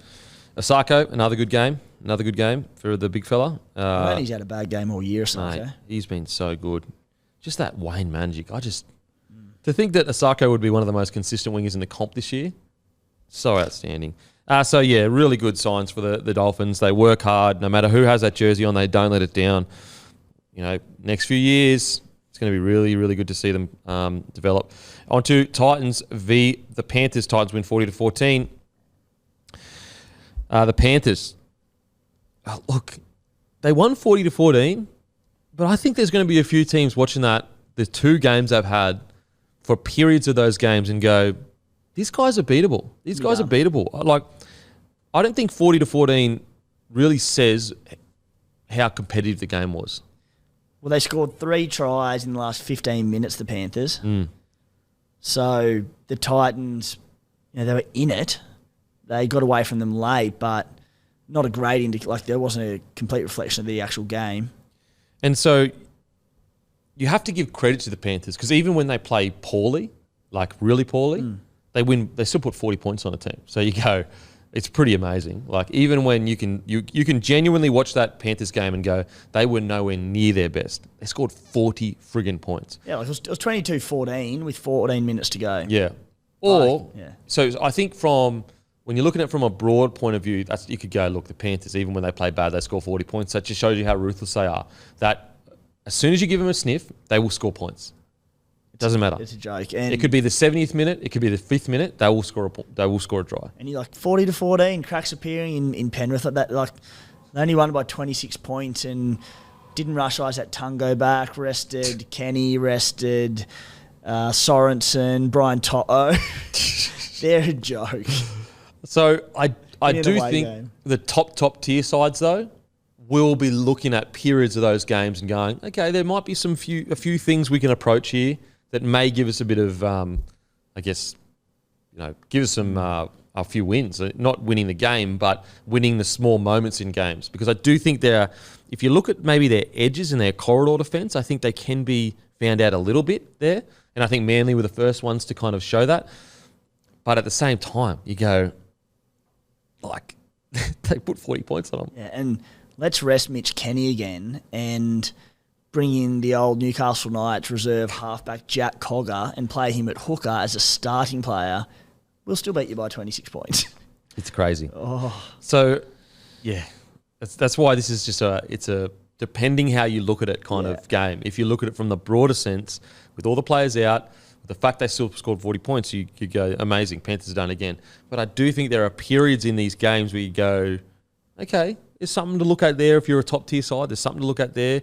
They're not invincible like we was kind of being touted maybe 4 weeks ago where you go, these guys are just invincible. We're sick of talking about the Penrith Panthers being so much better than everyone, so we're trying to find ways. Find some chinks in the armour.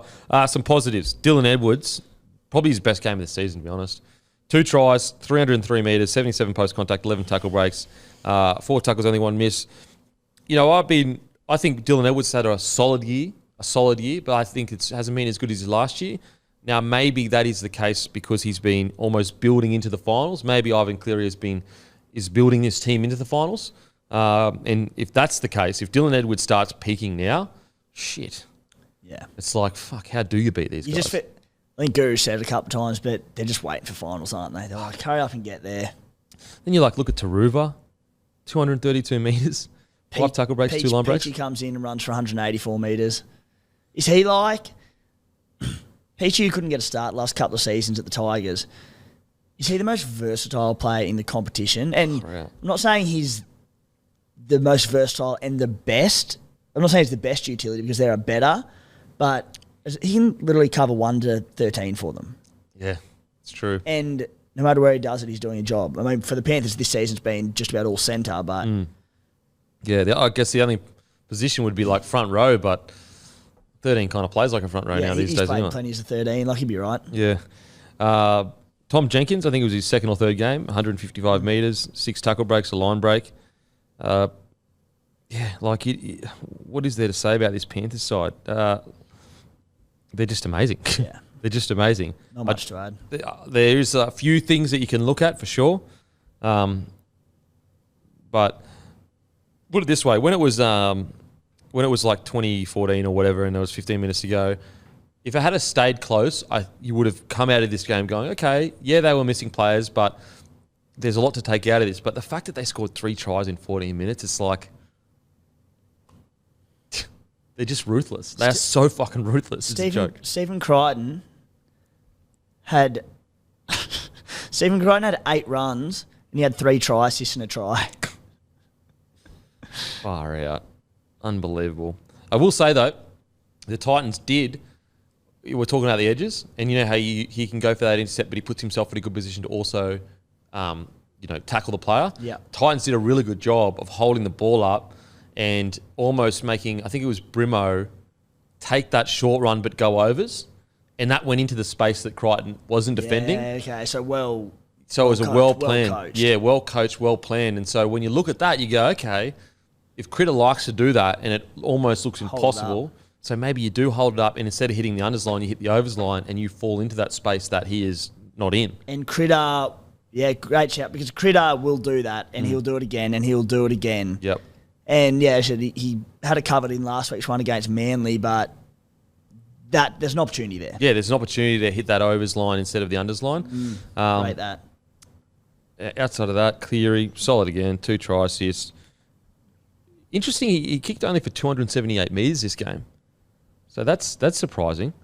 I will say that although they're incredible and they've rested all these players, I think Cleary has just, I guess, taken it down a gear a little bit compared to maybe 3 or 4 weeks ago. He's building.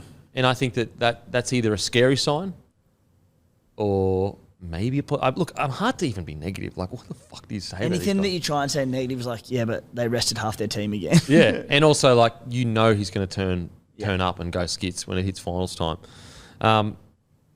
So really exciting times for the Panthers. Seriously, the fact that we're rolling into a three-peat and no one's even that hyped about it shows you how good the Panthers are. Titans, really good fight for most of the match, but eventually left it out. I'm of the mind with the Titans where I've seen enough to be excited for them next year. But I do think that the positive I'll take out of this game for the Titans, I thought Tommy Weaver looked great. I thought his kicking game was outstanding. I mean, I know he had that 1 or 2 seven tackle sets, but what have we talked about? The best teams and the best, the top tier teams, what do they all have? Their sevens are unbelievable kickers. Even Hughes' kicking game, I think, is underrated. Now, is it as good as a Cleary and a Reynolds? Probably not. But what is exciting about Tom Weaver is in your debut, you kick for 737 metres. Jeez. You have 20 kicks. Jeez, that's bloody good.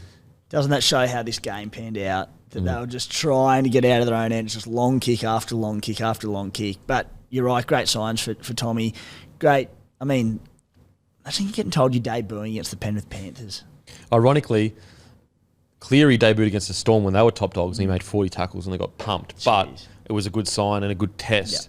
So I think, Tom Weaver, look, that 7 jersey is almost cursed for a young gun at the Titans. But to come out and look as composed as he did, to come out and kick for that many metres, that's exciting because I think that the more the game, makes it so that you can barely put any pressure on kickers, the more important a good kicking game is going to be. Because you can have the worst set you can have literally the worst set, but you're not allowed to put pressure on kickers, so the kick's always going to be good pretty much. So if you've got a guy that's got a massive boot like this, it could really change your fortunes. Yeah, big future. Big future. I thought Moe Fotuaika was good. I thought Jamin Jolliffe was really good as well. I thought they got through a lot of work. Tino, as always, just works his ass off. Seriously. 28 tackles, 0 misses, 176 metres, 75 post-contact, 5 tackle breaks. And also limped off injured for about 15 minutes. And is he coming back? He didn't just come back, but he came back and got through his work. Unbelievable. He's so good.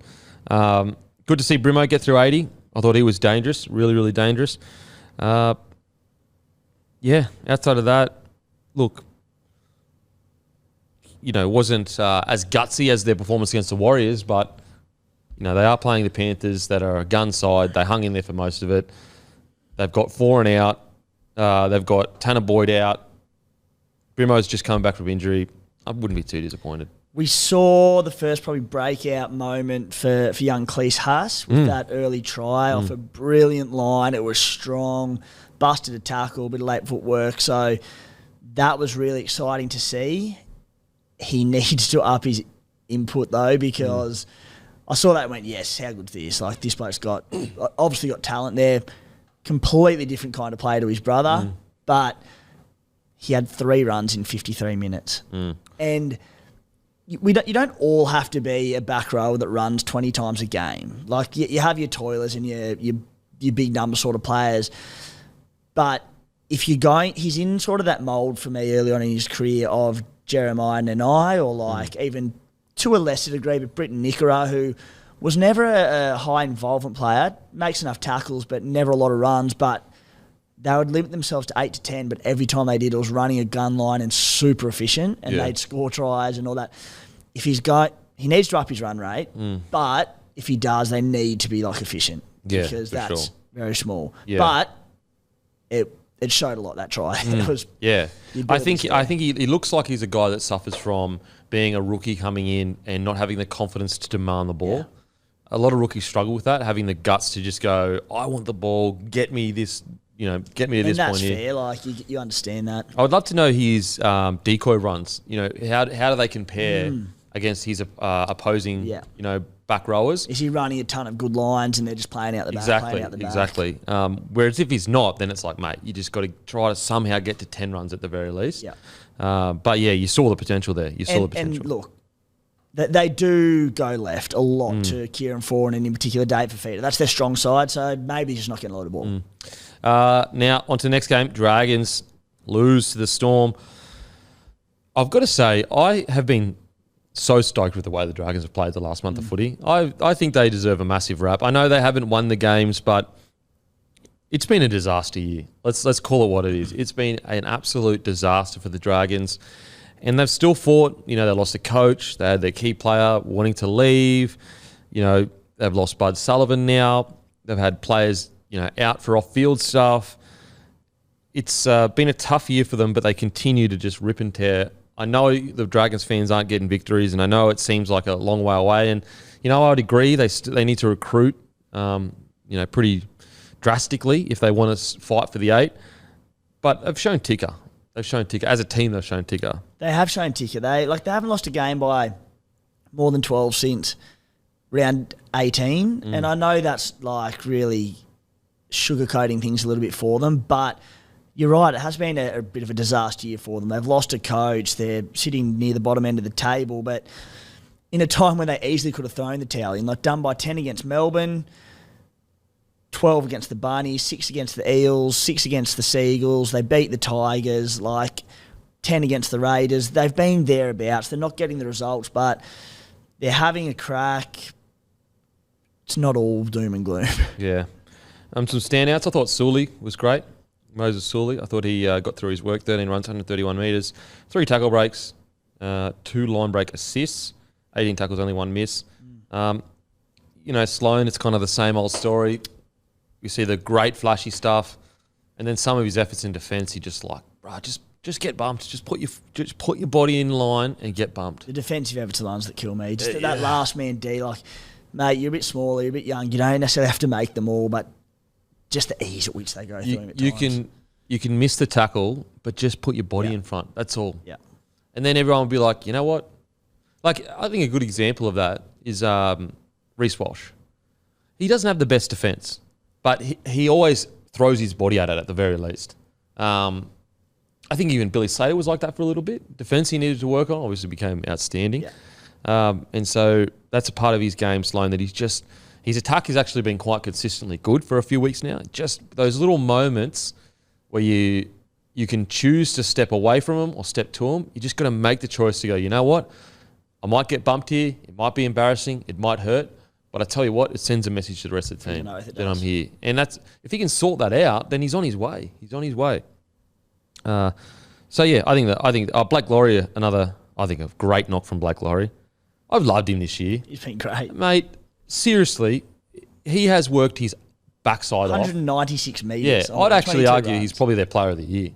I think he's been one of their best all year long. Yeah, I mean, you nearly just have to give it to Ben Hunt every year because he's a gun, but Blake Laurie, so good. Yeah, I think he's been outstanding. I guess it gets a Storm forward pack. I know they're not the biggest now, but they're still clinical.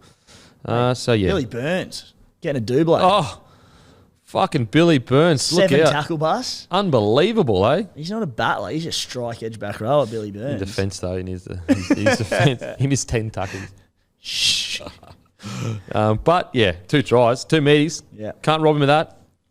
And as I said, like the Billy Burns, your Dan Russells, your Couchmans. I love the ticker they show. They got ticker. That's one thing they do have. So I think Dragons fans, although it's been an extremely disappointing year, I think at least over the last month, I don't think they've let themselves down. They've tried their asses off. Onto the Storm. Mate, I gave up last week and I give up again. I don't know. Are they going to win the comp? Maybe. Ask me next week when they play and I'll tell you. You know what? I'm not going to be convinced of the Storm until they win the grand final. You know what I mean? That's how unsure I am of what this team's going to dish up each week. Do you like the more... I feel like this time last year we were having the exact same conversation every week. We didn't know. Did you like them more last year this time or this year? Last year, probably. Yeah. 38-28 against the Dragons, and you're a top 4 side. And they'd be pretty close to full strength for the first time in a while. And without Katoa, you might lose that game. You probably do lose the game. They're in a position now where they're not picking Remus Smith. They're not picking Justin Olam. the beauty of it for them is that they've got blokes like Seve and Tonamapia who, for the meantime, have won these roles and they're keeping some veterans. Warbrick's been outstanding. They're keeping players out. They've got this competition for spots. Pappenhausen maybe comes back this season, maybe doesn't, but then all of a sudden you've got Nick Meaney who might be shifting to a wing. We don't know what will happen. So the competition's there, but you can't use injuries as an excuse at the moment. And again, they won the game. They scored 38 points. Some great signs, but they also conceded 28 to the Dragons. 28 to the Dragons. 5 tries. After the week before, they beat a top 8 side in the Raiders by 50. Yeah. About 50. And you're going, what the hell? You kept the Raiders to no tries, then 28 points from the Dragons? It's bizarre. It's bizarre. Really doesn't bode well for the race. I don't understand with the Storm. Look, the positives. Jerome Hughes. The positive is if you've got Jerome Hughes hitting absolute red-hot form come finals footy. And Eli Katoa, he was absolutely phenomenal on the weekend. His defence, we've talked about it ad nauseum with the Storm, but that punch, he brings it. He brings it so much to them. They're a different side without him. I hope him and Jerome Hughes stick together for the next 5 years because there's a really special combination brewing there. It's their first season together. Ellie's missed a handful of games at times, so they haven't had the entire season to get the combination in order. Gee, they look good together. Oh, mate. Imagine them 2 or 3 years in. How hectic they're going to be. Another guy that's... I forgot his name now. Jack Holworth hasn't featured at all this year. Not a thing. There's been a ton of opportunities. Signed a massive deal, reportedly $500K a year. Hasn't even been cited. I wonder can you get his stats up for Q Cup? I think we got him up maybe 5-6 weeks ago, and he'd been pretty damn good. So I've no idea what's going on there. Maybe it's just a fit thing. Maybe they're just they're being patient with his development. They don't feel he's ready yet. They've needed imagine him on either side. Yeah, they've needed edge back roles for a lot of this year, especially when Katoa was out. Don't know. So he's been averaging 117 metres, played second row all year, tackling at 90%, 3 try assists, 3 tries, 16 games, 60 tackle breaks. That's about just over 3 a game, 5 line breaks. So pretty solid. Maybe just not hitting the heights just yet. Yep. But yeah, Eli Katoa, he was outstanding. Far out, he was good. And even that hit he put on Ben Hunt, holy heckers. Fucking hell, bro. Just relax. That's a little 70 going out there. So that's the positive for the Storm. I think that regardless of what's happening now, and it is so strange that they're sitting in the top 4 and we're off them. It's that's how good. That's how much respect we have for the Storm. But the positive I think for the Storm is that they haven't lost the magic of being able to develop players. Eli Katoa has come, and even Coates, when he came, it took a while. Whereas Eli Katoa has come, and he is turning into the player that we all thought he would, which shows you the system all still works. Everything's still working. They just, we spoke about it with the Eels, but I think the Storm made the mistake of losing all those players at once. Yeah. I think that the whole pack. They're the whole pack. But if you go back another year as well, so over the last 2 years, Dale Finucane, Tino, Cheese, Kafusi, Bromwich, Tohu a bit before that. A lot. In the last 2 years, they've lost a whole starting forward pack. I mean, even not starting. Then you obviously throw in Nico Hines there as well. That's a lot of players. Yeah. That's a lot of, and so I think that it's as rugby league changes and players are probably less willing to be loyal and they're more willing to get paid for their services the way they feel they should. I think that that's probably where the Storm have maybe just not executed as well as they would have hoped in losing all those players all at once. And just becoming victims of their own success. For sure. They turn battlers into premiership winners and they can go and get a paycheck elsewhere that's realistically probably worth more than what they are worth as players, but because they've come through this incredible system, this incredible team, they earn that check. Good luck to them. They go and get it. Yeah. Yeah, it's definitely a victim of their success. The only thing I'd say is that, and look, they're in this unique position. They had, 2 or 3 immortals in a spine, so that changes a lot. But for 20 years, they might have 1 down year. This is the first time, and look, the season's not over, guys. And when I say down years, we're talking finishing 4th. this may be the second year where they finish fourth or fifth, and they may bow out. I don't think that's ever happened before, where it's been 2 or 3 years together where they've kind of not been as good as we know the Storm can be. It's an interesting little race for that fourth spot, because you feel as though the Storm look okay for it. They've got the Titans this week, which they should be winning and need to win down there. They then play the Broncos in the final round of the season at Suncorp. So they've got the Sharks on 32. They've got the Raiders on 32, but our differential's terrible, so that probably won't matter. Big game, the Sharkies and Knights this weekend. If the Sharkies win that, game on, race for 4. If they lose it, Storm are probably pretty well locked into the top 4. Even if they lose to the Broncos? If the Storm win this week and the Sharks lose, they'll go 4 points clear. So yeah, they'll be top 4. But I mean, what are the Raiders? Got Broncos and then Sharks. The only time that's come close to like back-to-back not as good years for Storm since their first win in 06. Oh, sorry, their first grand final loss in 06. 13, they got knocked down in week 2, and 14, they got knocked down in week 1. That's the worst back-to-back years. Dark period for the Storm. Yeah, dark, never recover. But, I mean, that just shows you how, like, it's probably in the last 20 years, you'd say it's Roosters Storm, most dominant. And, like, look at the difference.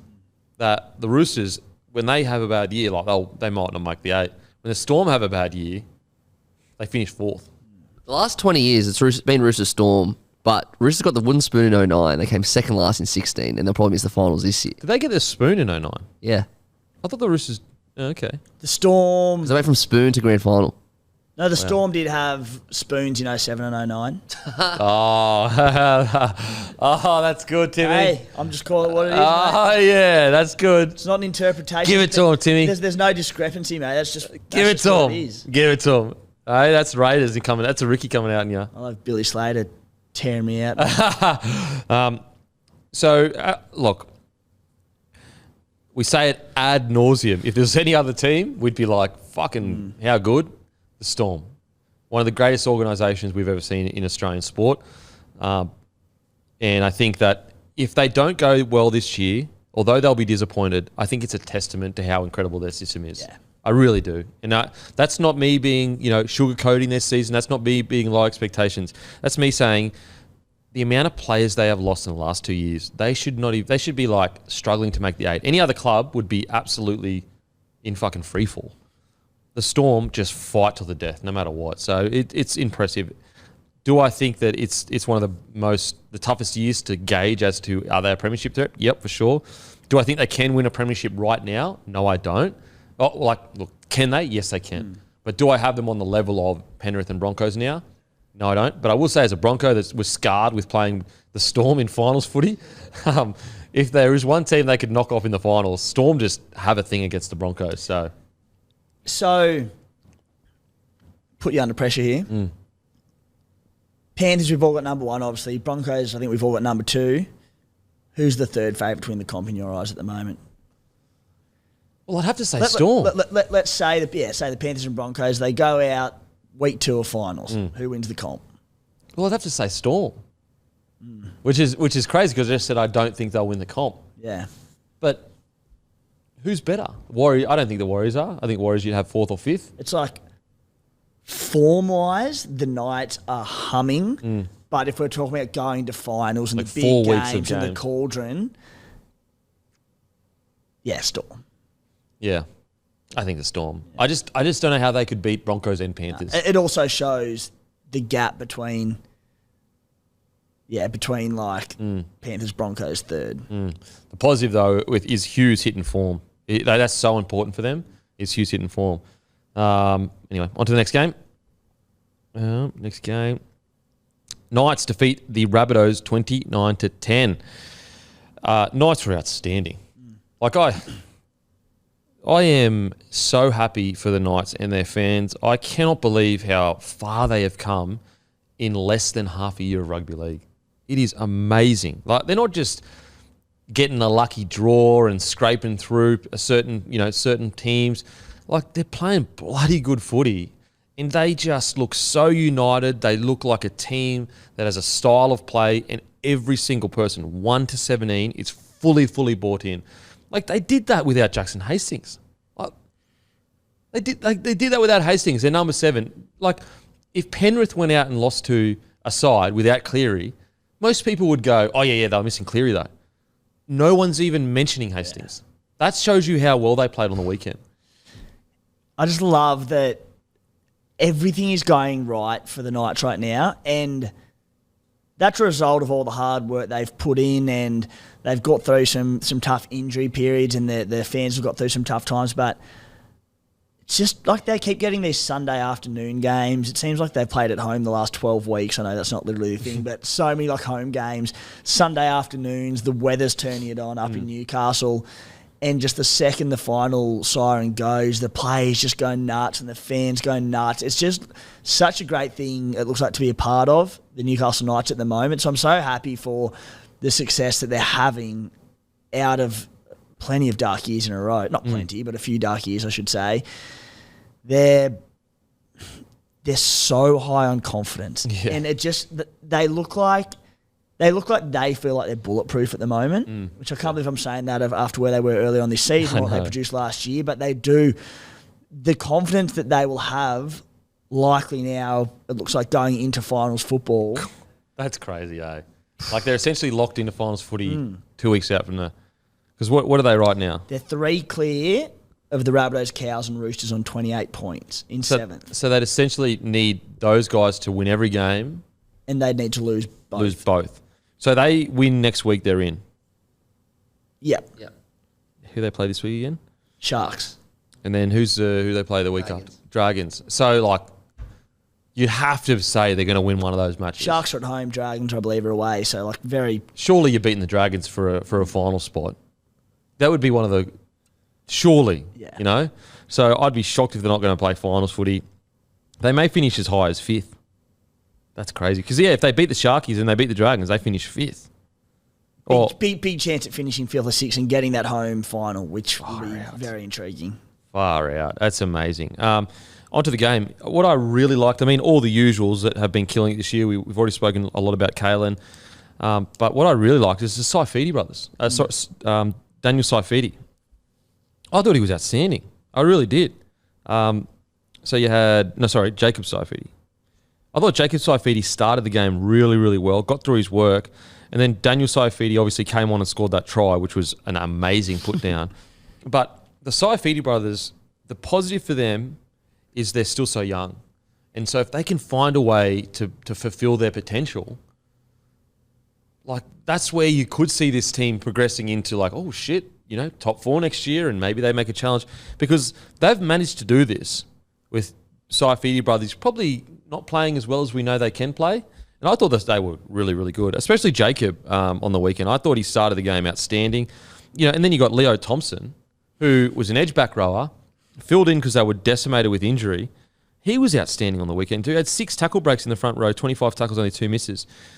Like, when I look at this forward pack and the ages of their front row rotation, it's exciting. It's really exciting if they can continue to progress, continue to get better as good as we know they can. If Daniel Saifidi and Jacob Saifidi be the best they can be, you're looking at 2 Origin front rowers at your club.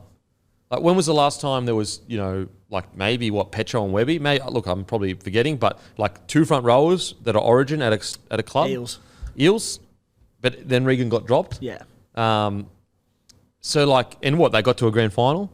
So if you get Saifidi brothers at their potential, maybe even playing Origin in the future, that's how you challenge for a premiership. That's how you get to that top tier standard. So the good thing for the Knights is they have the cattle. It's just about environment now. It's just about coaching. Well, Sharks have had certainly a turnaround in form, and I know there's 2 weeks out into the finals, but of the teams 4 through 10, whoever ends up in the 4 and the 8, there's not a side coming in with more momentum and their tails up more than Newcastle Knights right now. Yeah. They're so well-rounded. There's not a player in that side that's questionable form at the moment. Like, Phoenix Crossland is going from strength to strength as a number 9. Kurt Mann's back in the team. I thought he was unreal on the weekend. They're well-placed. Absolutely. And then you look at their backline. That backline playing well mixes it with any backline. Greg Marju spoken so much about him this season for great reason. And I mentioned a week or two ago, he had a one-off this season, a stinker, and it's a credit to his development in 2023. Just brushed it off, has looked terrific since, had arguably his best game of the season on the weekend, 240 metres, a hat-trick, could have been more than a hat-trick. They're in a good place. Mate, they are in such a good place. And as I said, like, you look at that back line is as good as any back line in the comp. Like, you put that up against Penrith, Broncos, that can go toe-to-toe. Like, KP can go 1-for-1 with Reece Walsh, Dylan Edwards. Then you got Dom Young, Greg Marju. They can go toe-to-toe with a To'o, with a Taruva, with an Oates, with a Cobbo. Then you look at the centres. Like, they genuinely can go toe-to-toe in the back line. Then you look at the forward pack. As I said, Saifidi at his best, both brothers, Origin players. Tyson Frizzell, Origin player. Leo Thompson, one of the most improved players in the competition. And that's another thing, is when you're looking at coaching and environment, you want to see, are you getting the best out of players? Look at Thompson and Crossland. Together, they're the two most improved players in the competition. Individually, you could probably look at some other guys, but those two players have come leaps and bounds in like 10 weeks. Yeah. That shows a good environment. And then we look going into finals at depth, any injuries occur. Hastings goes down. Adam Clune had hardly played this season due to injury. Yeah. Steps in, seamless. Literally seamless. Like, they look just as good, just as smooth on that left edge. It was unbelievable. The left edge was incredible. And that's the thing. You've got all these wheels turning in the right motion. Like, KP's the icing on the top that they can get to a finals game, they'll do their job. Kalen can win games on his own because he's such a freak and in unbelievable form. Yeah, I'm so excited. Yeah. Really, really excited. I just can't wait to see what they do in the recruitment market. I know they brought Cogger, which was, we're given all these raps. It's actually quite surprising they brought Cogger. When you look at, Hastings and Gamble seem to be good enough to get the job done, and I don't think Cogger's a 6. I think he's a 7. But it's going to be, I can't wait to see where they go, what direction they go in recruitment. Do they bring in more forwards? Do they... I can't wait. They're outstanding, and they're so exciting to watch. And I just cannot express enough how happy I am for Kalen Ponga. I just think it's so good to see him becoming who we know he is. Anything else from the Knights? No. Rabbitohs.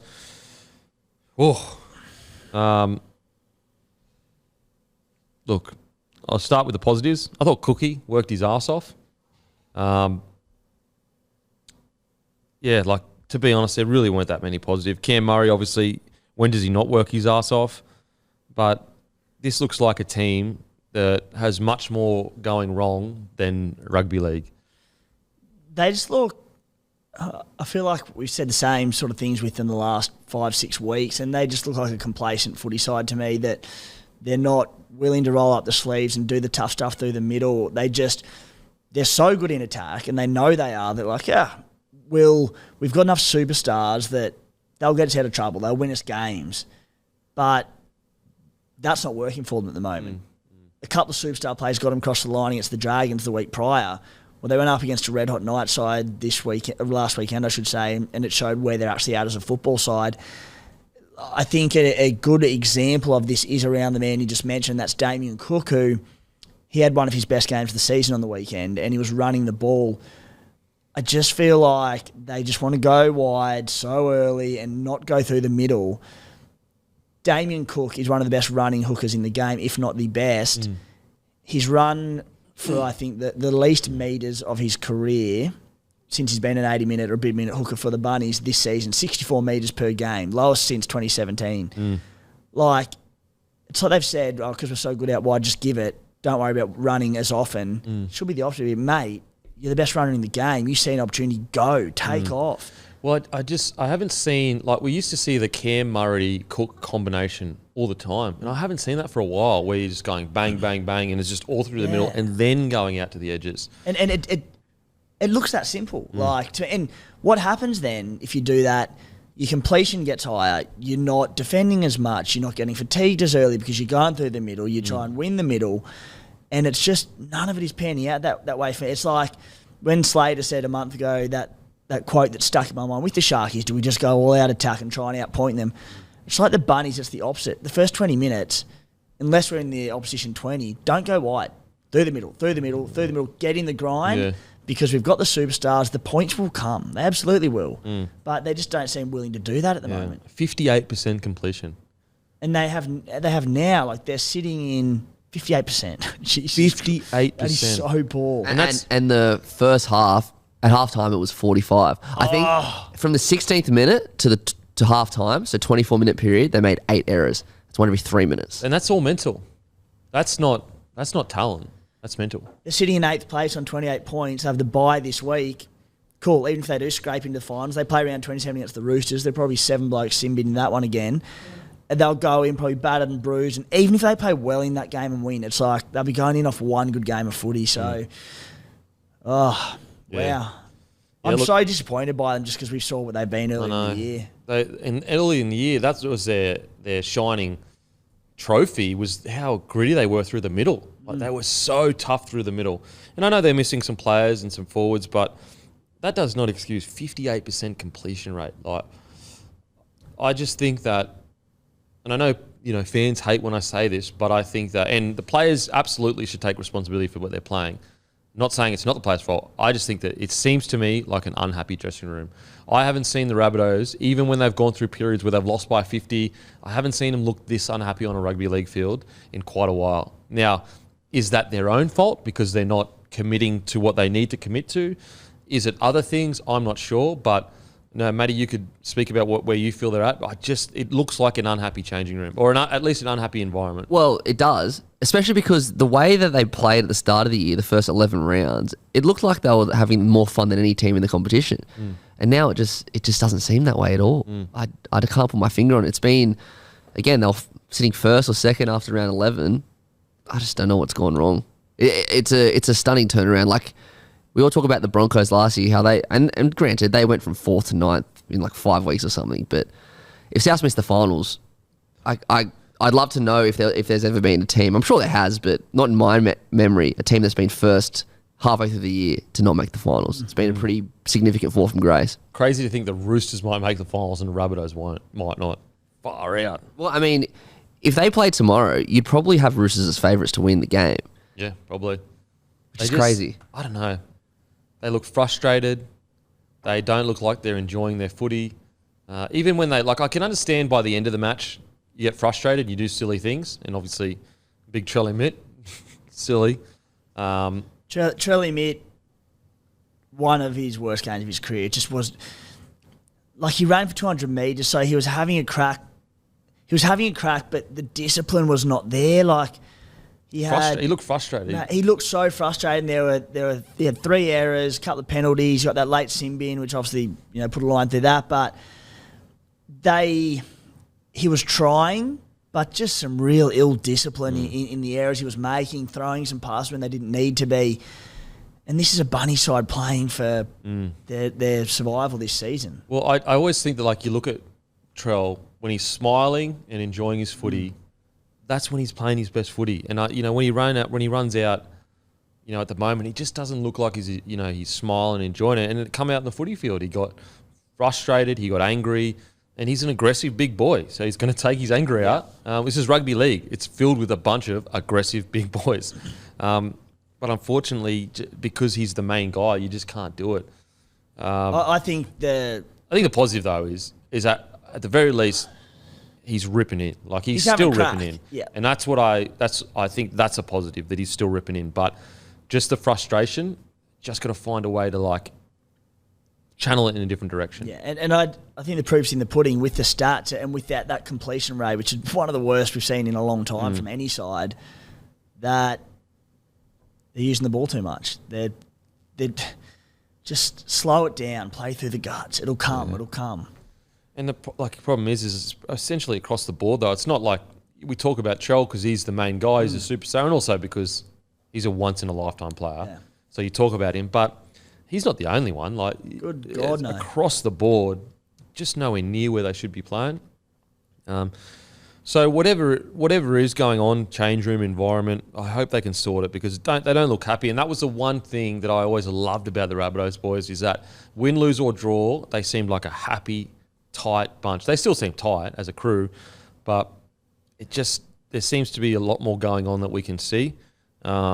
like for example, Lockie Ilias, that when he kicked it out, that's not Lockie Ilias. He's so much better than that. Like that's not even close to how good Lockie Ilias is. So like I just wonder like what's happening mentally for him to make that mistake, because he is a lifetime better than that. He is a really good 7. Campbell Graham falling off soft one-on-ones. Campbell Graham. We never see that. We from never him. see that. No, that's what I mean. So across the board, we're seeing guys that are so much better than this. It just doesn't seem to be. It's shocking. Like when I saw Campbell Graham falling off tackles, like Campbell Graham's literally one of my favourite players in the competition. And I go back through his career, I don't think you could find a game where you'd go, nah, didn't play that well. Like he has been Mr. Consistent at the Rabbitohs. And I know he's dealing with injuries. He's got a bad sternum problem. He gets needled up before the game and at half time. But yeah, just these performances that, yeah, they're so much better than that. Like Keon killed it in Origin. Cody killed it in Origin. Well, was it coming out of Origin when they had these barnstorming games like Cody? He's going to take this confidence from Origin and fly home, and he hasn't. And as I said, it's not pointing their finger at any one individual. It's just as a team, they're not there. Yeah, So hopefully, they're definitely the only team in the comp that they could rock up in a week's time and blow someone off the park and just turn everything around. They've been like that for years. So I hope they do. I really do hope they do. I think, this is just my opinion, I think South need to roll the dice on this Latrell Mitchell suspension, because every game's going to be an elimination final, basically. Challenge it, do you mean? Yeah, like challenge the grading, make it, because it's grade 2, I reckon challenge it, go to grade 1, dangerous contact, and get away with a fine. Would grade 1 to be a fine, would it? Grade 1 to be a fine. Well, they have to. Imagine, like, if they don't. If they don't, then he misses the Roosters game, and then that could be season They over. lose, and it's like, yeah, you got to do it. Yeah.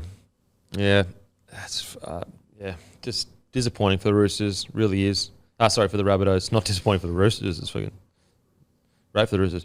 But I hope they'll turn around. I actually really like the Rabbitohs. They're a great group of boys and incredible to watch. At their best, rugby league doesn't get much better. They're the best team to watch in the NRL, and that's why it's so disappointing. Yeah.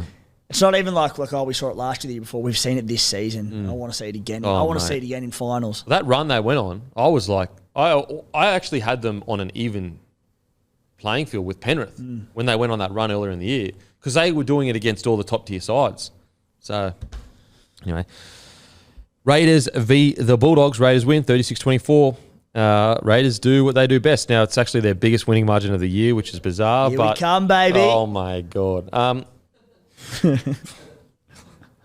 Look, a bounce back is a bounce back. Wasn't pretty, but when have the Raiders won pretty this year? This is their DNA. This is who they are. I've spoken about it quite a lot. When you look at their spine compared to other spines, I think they're actually overachieving. I actually think that sounds disrespectful. I'm not being disrespectful in saying that they're not a good team. I just think that their grit has got them through an entire season. And I can't remember the last time. This is a compliment. The last time a team essentially used pure grit to get into finals footy. I completely agree. And I want to be more bullish about our prospects when we get to the finals. And I'd love to go on a run, but you're right. We don't blow teams off the park at all. And the gritty, narrow win, not narrow, 12 points, that's fine. But not blowing this out doesn't worry me. It's just the 24 points conceded to the Bulldogs when we are about to embark on a finals campaign. The reality is, you look at our spine. Zach Wolford, who was out of the NRL and was never going to play again 18 months ago, and we gave him a lifeline. He's been great. Matt Frawley steps in for Jack White, and then again a good role player can come in. Jamal Fogarty, solid enough. Jordan Rapana, a winger who's gone to fullback. When it wasn't him, it was Seb Chris, a centre who'd gone to fullback. That's the spine we're running out each week, and to be running out with that side, we've got a gun forward pack. We've got some talented players in there, but I think the fact that we're locked into finals, I believe, 2 weeks out, we're going to be playing finals football. I think that's a good season so far. I'd love to go and do some damage in finals, but I think we've had a great season so far. Well, I think that when you look at the Raiders and you look at their squad, even going into the year, you would say Jackie White needs to be the best player on the field essentially each week. Then you can do some damage. But obviously Jackie's had a quiet year this year. And so you look at those guys and you go, okay, Jamal Fogarty, Wolford, Rapana. But if Jackie Whiten's firing and playing the best footy, you can then Fogarty balances Whiten out. You know what I mean? And he actually picks up the slack. And with this season, I think just because the fact that your biggest player, your marquee player, has been a bit quiet, I actually think that's what I'm saying. Like, I think it's a compliment to the boys that they just ripped and teared. And even without their key player, like you even go to Penrith, if Cleary had a really, really quiet year and they struggled, a lot of people are like, well, yeah, Cleary had one of the most quiet years he's had all his career, and that's why they struggled. And you got to look at the Raiders, and it's a similar situation. It really is. Like I think it's a compliment to their DNA as a club that, first of all, doesn't matter who they play, outside of the one-off game where they just get blown off the park, they fight for everything, for literally everything. And if they can just somehow recruit one or two key players, it changes everything. It really does for them. Like when you look at their forward pack, Tarpanair, 27, 28 years old. Corey Horsburgh, relatively young. Hudson Young, relatively young. Like that's a really. You got Elliot Whitehead, who he's about 30 now. Papali'i about 31, 32, and then you've got guys coming through like Trey Mooney. That's really, really good. Then you've also got the recruit that they got from the Eels. Not Ethan Strange, but Ethan Strange is Ethan Strange carved Saunders. Yeah, Ethan Strange carved up in the halves on the weekend as well. And Did he? Killed it. Ethan Strange or Saunders? Strange. Saunders is the half coming from Para. Yep. But isn't Strange a centre? Yeah, but he was listed in the halves for New South Wales Cup on the weekend and had like 3 tries or something. Was he a 6 or a 7? No, he's not. So I don't know what was going on. I thought he was a centre. Yeah. We're talking about the guy that played centre for New South Wales? Yeah. Let me get there. So on the weekend.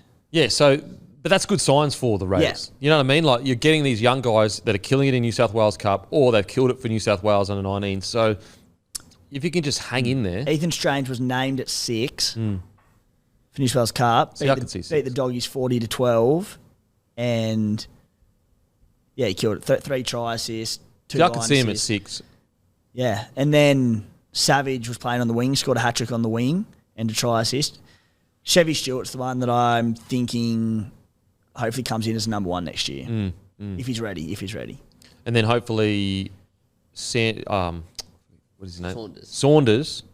He was a gun. Hopefully in the next few years he comes in as that key role. Yeah, so I think the Raiders deserve a rap. I think that they've shown a lot of grit that other clubs don't have. Or every club has grit, but not as much as the Raiders have grit. And they've fought their way into the 8. Also, we can still miss out on the 8. You can still miss out? Yeah, we can. Fingers crossed. It needs result. We need to lose both and results go against us, but it's not unfathomable. It can happen. Just a bit of hope for you, Timmy. This is very random. Please fire. In 2007, the Cowboys came 3rd with a minus 71 points differential. They won all but one game in the regular season by 14 points or less. So very similar, and they made the prelim that year. Okay. She's saying we're going to make the prelim. I'm saying there's a chance. Positives, Jordan Rapana looked like bloody Billy Slater out there. What the hell? He's better than Billy Slater, man. In that performance. Oh, my God. He was outstanding. A try, 3 try assists, 18 runs, 187 metres, 9 tackle breaks, 3 line breaks, 2 line break assists. Like, he was phenomenal. What the hell? Raps, he's the best. I love him. He's the best ball-playing fullback since Billy Slater. How good was he? He was carving them up on the edges. I'm like, we know he'll have a million runs a game and bust tackles and do all that, but just seeing passing the ball nicely, I was like, I didn't know where that come from. I love watching Rapper because he could have literally the worst game ever, and then he'll have 4 of the best games you've ever seen in your life. It's so good. That's him. And I love how he has bad games because he tries too hard. Yeah. Not because he cats it and doesn't do anything. I'm a huge fan of Rapana, but he literally tore Bulldogs apart. Yeah.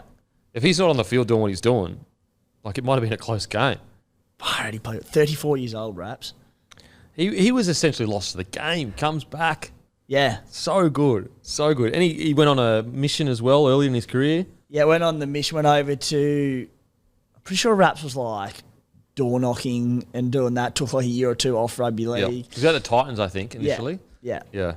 Mate, Came amazing. back and then he was playing Canberra Rugby Union for a little bit before the Raiders signed him. I think it was from there. Came in and obviously killed it for a number of years. Then he went signed with Japanese Rugby just before as COVID hit. I think he had to go. I don't even know if he got over there. I don't think he did. I think he was about to go into pre-season training and fly over, and I don't think he made it over there. I hope he got paid out for his contract. Surely.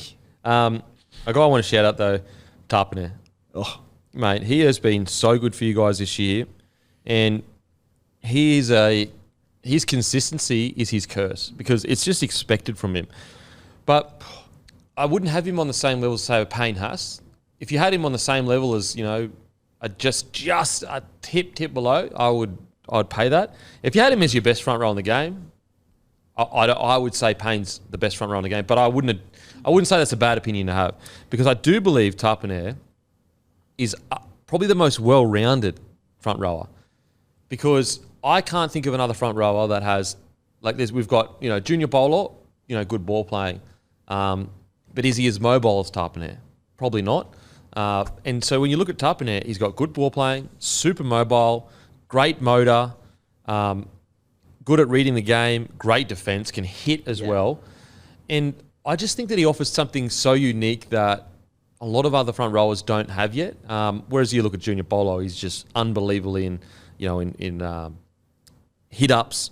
His ball playing is stupid. Some of his cut-out balls that Junior Bolo has played. And then you look at Payne Haas, he's slowly building into ball playing. His motor's incredible. His post-contact is incredible. Fisher Harris, super aggressive, does all the little things right. Yeah, whereas Tarpane, I do believe he offers a really unique flavour to the front row position. Yeah, I just love his bit when he gets his tail up and he starts skipping across field a little bit and finds a little bit of weakness in defence, whether it's a smaller bloke or half a gap, and pins through it.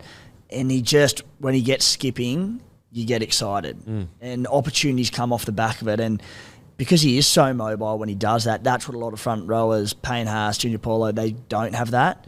It's not a knock on them. It's like it's a wrap to taps and how good he does it. Yeah, absolutely. Definitely not a knock on Bolo or Payne Haas. He threw that really nice pass as well for Papali'i's late try. Yeah, it's just more a fact of the unique nature of Tarpane and the way he plays. He's a victim of, if he was playing at a big club in Sydney or even Queensland and he was playing Origin, he'd be a superstar. Can you imagine? But because he's at the Raiders and he plays for the Kiwis, he just goes about his business, does his job. But I tell you what, the Kiwis forward pack with Leota, Tarpane, and Fisher Harris, I know they had that at the World Cup, but that's a fucking scary forward pack. Jesus Christ. Sofa Solomona. And then you play in against Haas, Bolo, actually Bolo's with the Samoa now. So I just want to give him raps. I think he's been outstanding this year, and in a year that needed him to step up and really lean on him, he's done incredibly well. Yeah, brilliant. And he's come so far. It was only a couple of years ago. There was all the dramas. Was he going to stay? Was he going to leave? Now he's a leader at the club. So really, really good for him. Horsburgh, again, worked his absolute arse off. When does he not? Anything else on the Raiders? Nothing too much there, mate. Now, onto the Doggies. Look, really disappointing, to be honest. But that's just been their year. I truly believe, and I know this hurts as a Bulldogs fan, but I actually think they've had the most disappointing year out of any team. Now, I know the Tigers roster is probably better on paper, but I just think that the Bulldogs, the way the season has ended, just tarnishes the year for them. Now, to be really fair to them, they've been smashed with injuries. But I'm just surprised at the fact that they've got all these players back, and I didn't expect them to go out and win or dominate. But I did expect them to keep games low scoring at least or really competitive. But it hasn't really happened at all. Not showing a lot of fight. Yeah, like what you mentioned, even the Dragons before, how they're not winning games, and they did the weekend, not on the weekend, but a month ago, that Tigers game, I believe it was. But they've sort of been in the fight for games, as you said, and been thereabouts, but you just don't feel like the Doggies really have. Yeah. And players that are gun aren't playing well. And that's when I start to get worried at a club, is when you've got your best players that we know are Origin level and they're having, arguably one of their not worst years, but not as good year as their top years. Yeah, like Birdo and Reid Marnie are probably two of the headliners that They both had some great moments. Birdo in particular's had some really nice ones. But, yeah, like I know what you're saying. Team-wise, they've had injuries all season. It's been bloody hard on them. But there's been, like, we're seeing Birdo fall off a few one-on-ones. And they happen from time to time. But they seem to be recurring a little bit too much. And that's got nothing really to do with the team. It's just falling off a tackle. And I think Reid Marnie's had a down year, defensively not been great either. And it started so well. Yeah. He was great at the start of the year. And so that's a bit worrying for me that your top tier players, I don't think, like, I didn't expect the Bulldogs to make that this year. They've still got a fair bit of their roster they need to I guess, sort out. But when you get top tier players just not really hitting their straps, you get a bit like, if they're not doing their individual jobs well, that's not a good sign. Yeah, where I hold out some hope for them is again that same thing, and we mentioned a bit with the Dolphins before, but big overhaul in roster this season, a lot of new faces coming in. We look at key players like Reid Marnie, Matt Burton that I've just mentioned. You know, they've had different combinations around them. Matty Burton's had different halves come in and out all season, different fullbacks all season. Yeah. Like, it's been really hard for them to form combinations. One of the most exciting ones coming into the year was Burton and Viliami Kikau. Kikau played 4 games at the start, got injured, came back a few weeks ago. So they haven't had really an opportunity to build these combinations. Seraldo inherited a roster. Next season, he'll clear out some players that he doesn't want. He's got players like Stephen Crichton being the big one coming in. He'll get more of a roster that he wants. So, look, I still think there's plenty of reason to be positive for them next year, but we definitely haven't seen what we wanted from them this year. Who do you think's had a better year, Tigers or Bulldogs? I think they've both been very disappointing. I don't know. Sit on the fence, but it's hard to be too positive about either of them, really. Yeah. I think the Tigers have had a better year. Yeah. I know it sounds ridiculous. I get it. And maybe I'm being too harsh on the start of the year for the Bulldogs, but I just think that the run that the Tigers went on for a bit there, and I know then they went on a really poor run, but then they've picked it back up again. Well, this will justify your point a little bit. Like, Doggies have 3 more wins to their name, but the Bulldogs have also conceded 693 points. That's the most in their competition by a mile. Dragons have conceded 623. The Tigers are 589. So they've conceded over 100 less points than the Doggies. Oh. What were you going to say, Matty? I think that obviously they've got more wins, the Bulldogs, but right now I think I'd be happier if I was a Tigers fan. Yeah. To finish the year. And definitely Dragons as well. Yeah. And, yeah, it's just... I don't think Tigers have had as much injuries, though. That has to be kept into consideration, I think. Enormously. The Dogs have been decimated. Decimated with injuries. So it's still a disappointing year, though. Yep. Like, if Burton, Reid Marnie, Fox, and even some of the senior players were killing it, I'd go Bulldogs, better year than the Tigers. But, like, you look at Brooks. Like, Brooks is having a good year. Papali'i, I thought he's had a solid year. Bateman's had a good year. You know what I'm saying? Yeah. Whereas you look at the Bulldogs, who can you genuinely say has had a really good full season at the Bulldogs? Yeah, Jacob Preston. Yeah. He's Preston, not playing. and he's not playing at the moment. But yeah, so look, I think that it's probably going to take a little bit longer than people expected for the Bulldogs, but it is a massive roster overhaul next year. Yeah, and I, the more I watch the footy and the more I see their signings, the more I'm like, okay, I get that. Like, for example, a guy like Salmon. You might go, okay, Salmon, is he going to be? But then you go, well, he's going to bring a level that is just not there at the moment, the Bulldogs in the forward pack. So, yeah, hopefully they can turn around quickly. But Gus's 5-year plan with the Panthers started slow, didn't it? Well, yeah, it took on. like 7 or 8 years. Took a while. So, look, the positive for the Bulldogs, they got a good backing in a big, powerful, the Laundry group. They got Seraldo, I still believe, can be a good coach. We've seen plenty of rookie coaches come in and struggle. I mean, Todd Payton came in and struggled, and then he turned things around. And I think that once Seraldo gets the roster under him that he wants, then it's time to judge as to what he can and can't do. For sure. I'm happy to be critical of him this year, but going forward, I still think there's plenty of promise for the Doggies. Yeah, I think so too. And you putting a guy like Critter at the back. I know that maybe centre might be his best position because he's been so good there, but geez, that changes that spine up. They're in a massive rebuilding phase. Yeah. You get the team he wants next year. If we're having the same conversation 12 months' time, well, it'll be like absolute dire straits. Yeah, But absolutely. Agreed. That is us done and dusted. Done and dusted. Beers and break-evens Wednesday? Beers and Breakevens Wednesday, SC Playbook Potty tomorrow night. We've got Wallabies legend Brett Papworth coming on. So Paps played a ton of games for the Wallabies, signed with the Roosters. I think it was in the 80s or it might have been around about that time, and just had every injury under the sun. He's sitting like 30th overall in NRL Supercoach this season, so there's a chance at winning the whole thing. So Papworth, he does talk on sport with SEN of an afternoon. He'll be on the potty, which will be exciting. Yeah, good. Give SC Playbook one a follow on Instagram, Facebook, all the good stuff. Give Guru a follow at Rugby League Guru. Unfollow Matty, the water boy, if you're following him. And yeah, I'll go and fuck myself. Thank you. What's gambling really costing you? For free and confidential support, visit gamblinghelponline.org.au.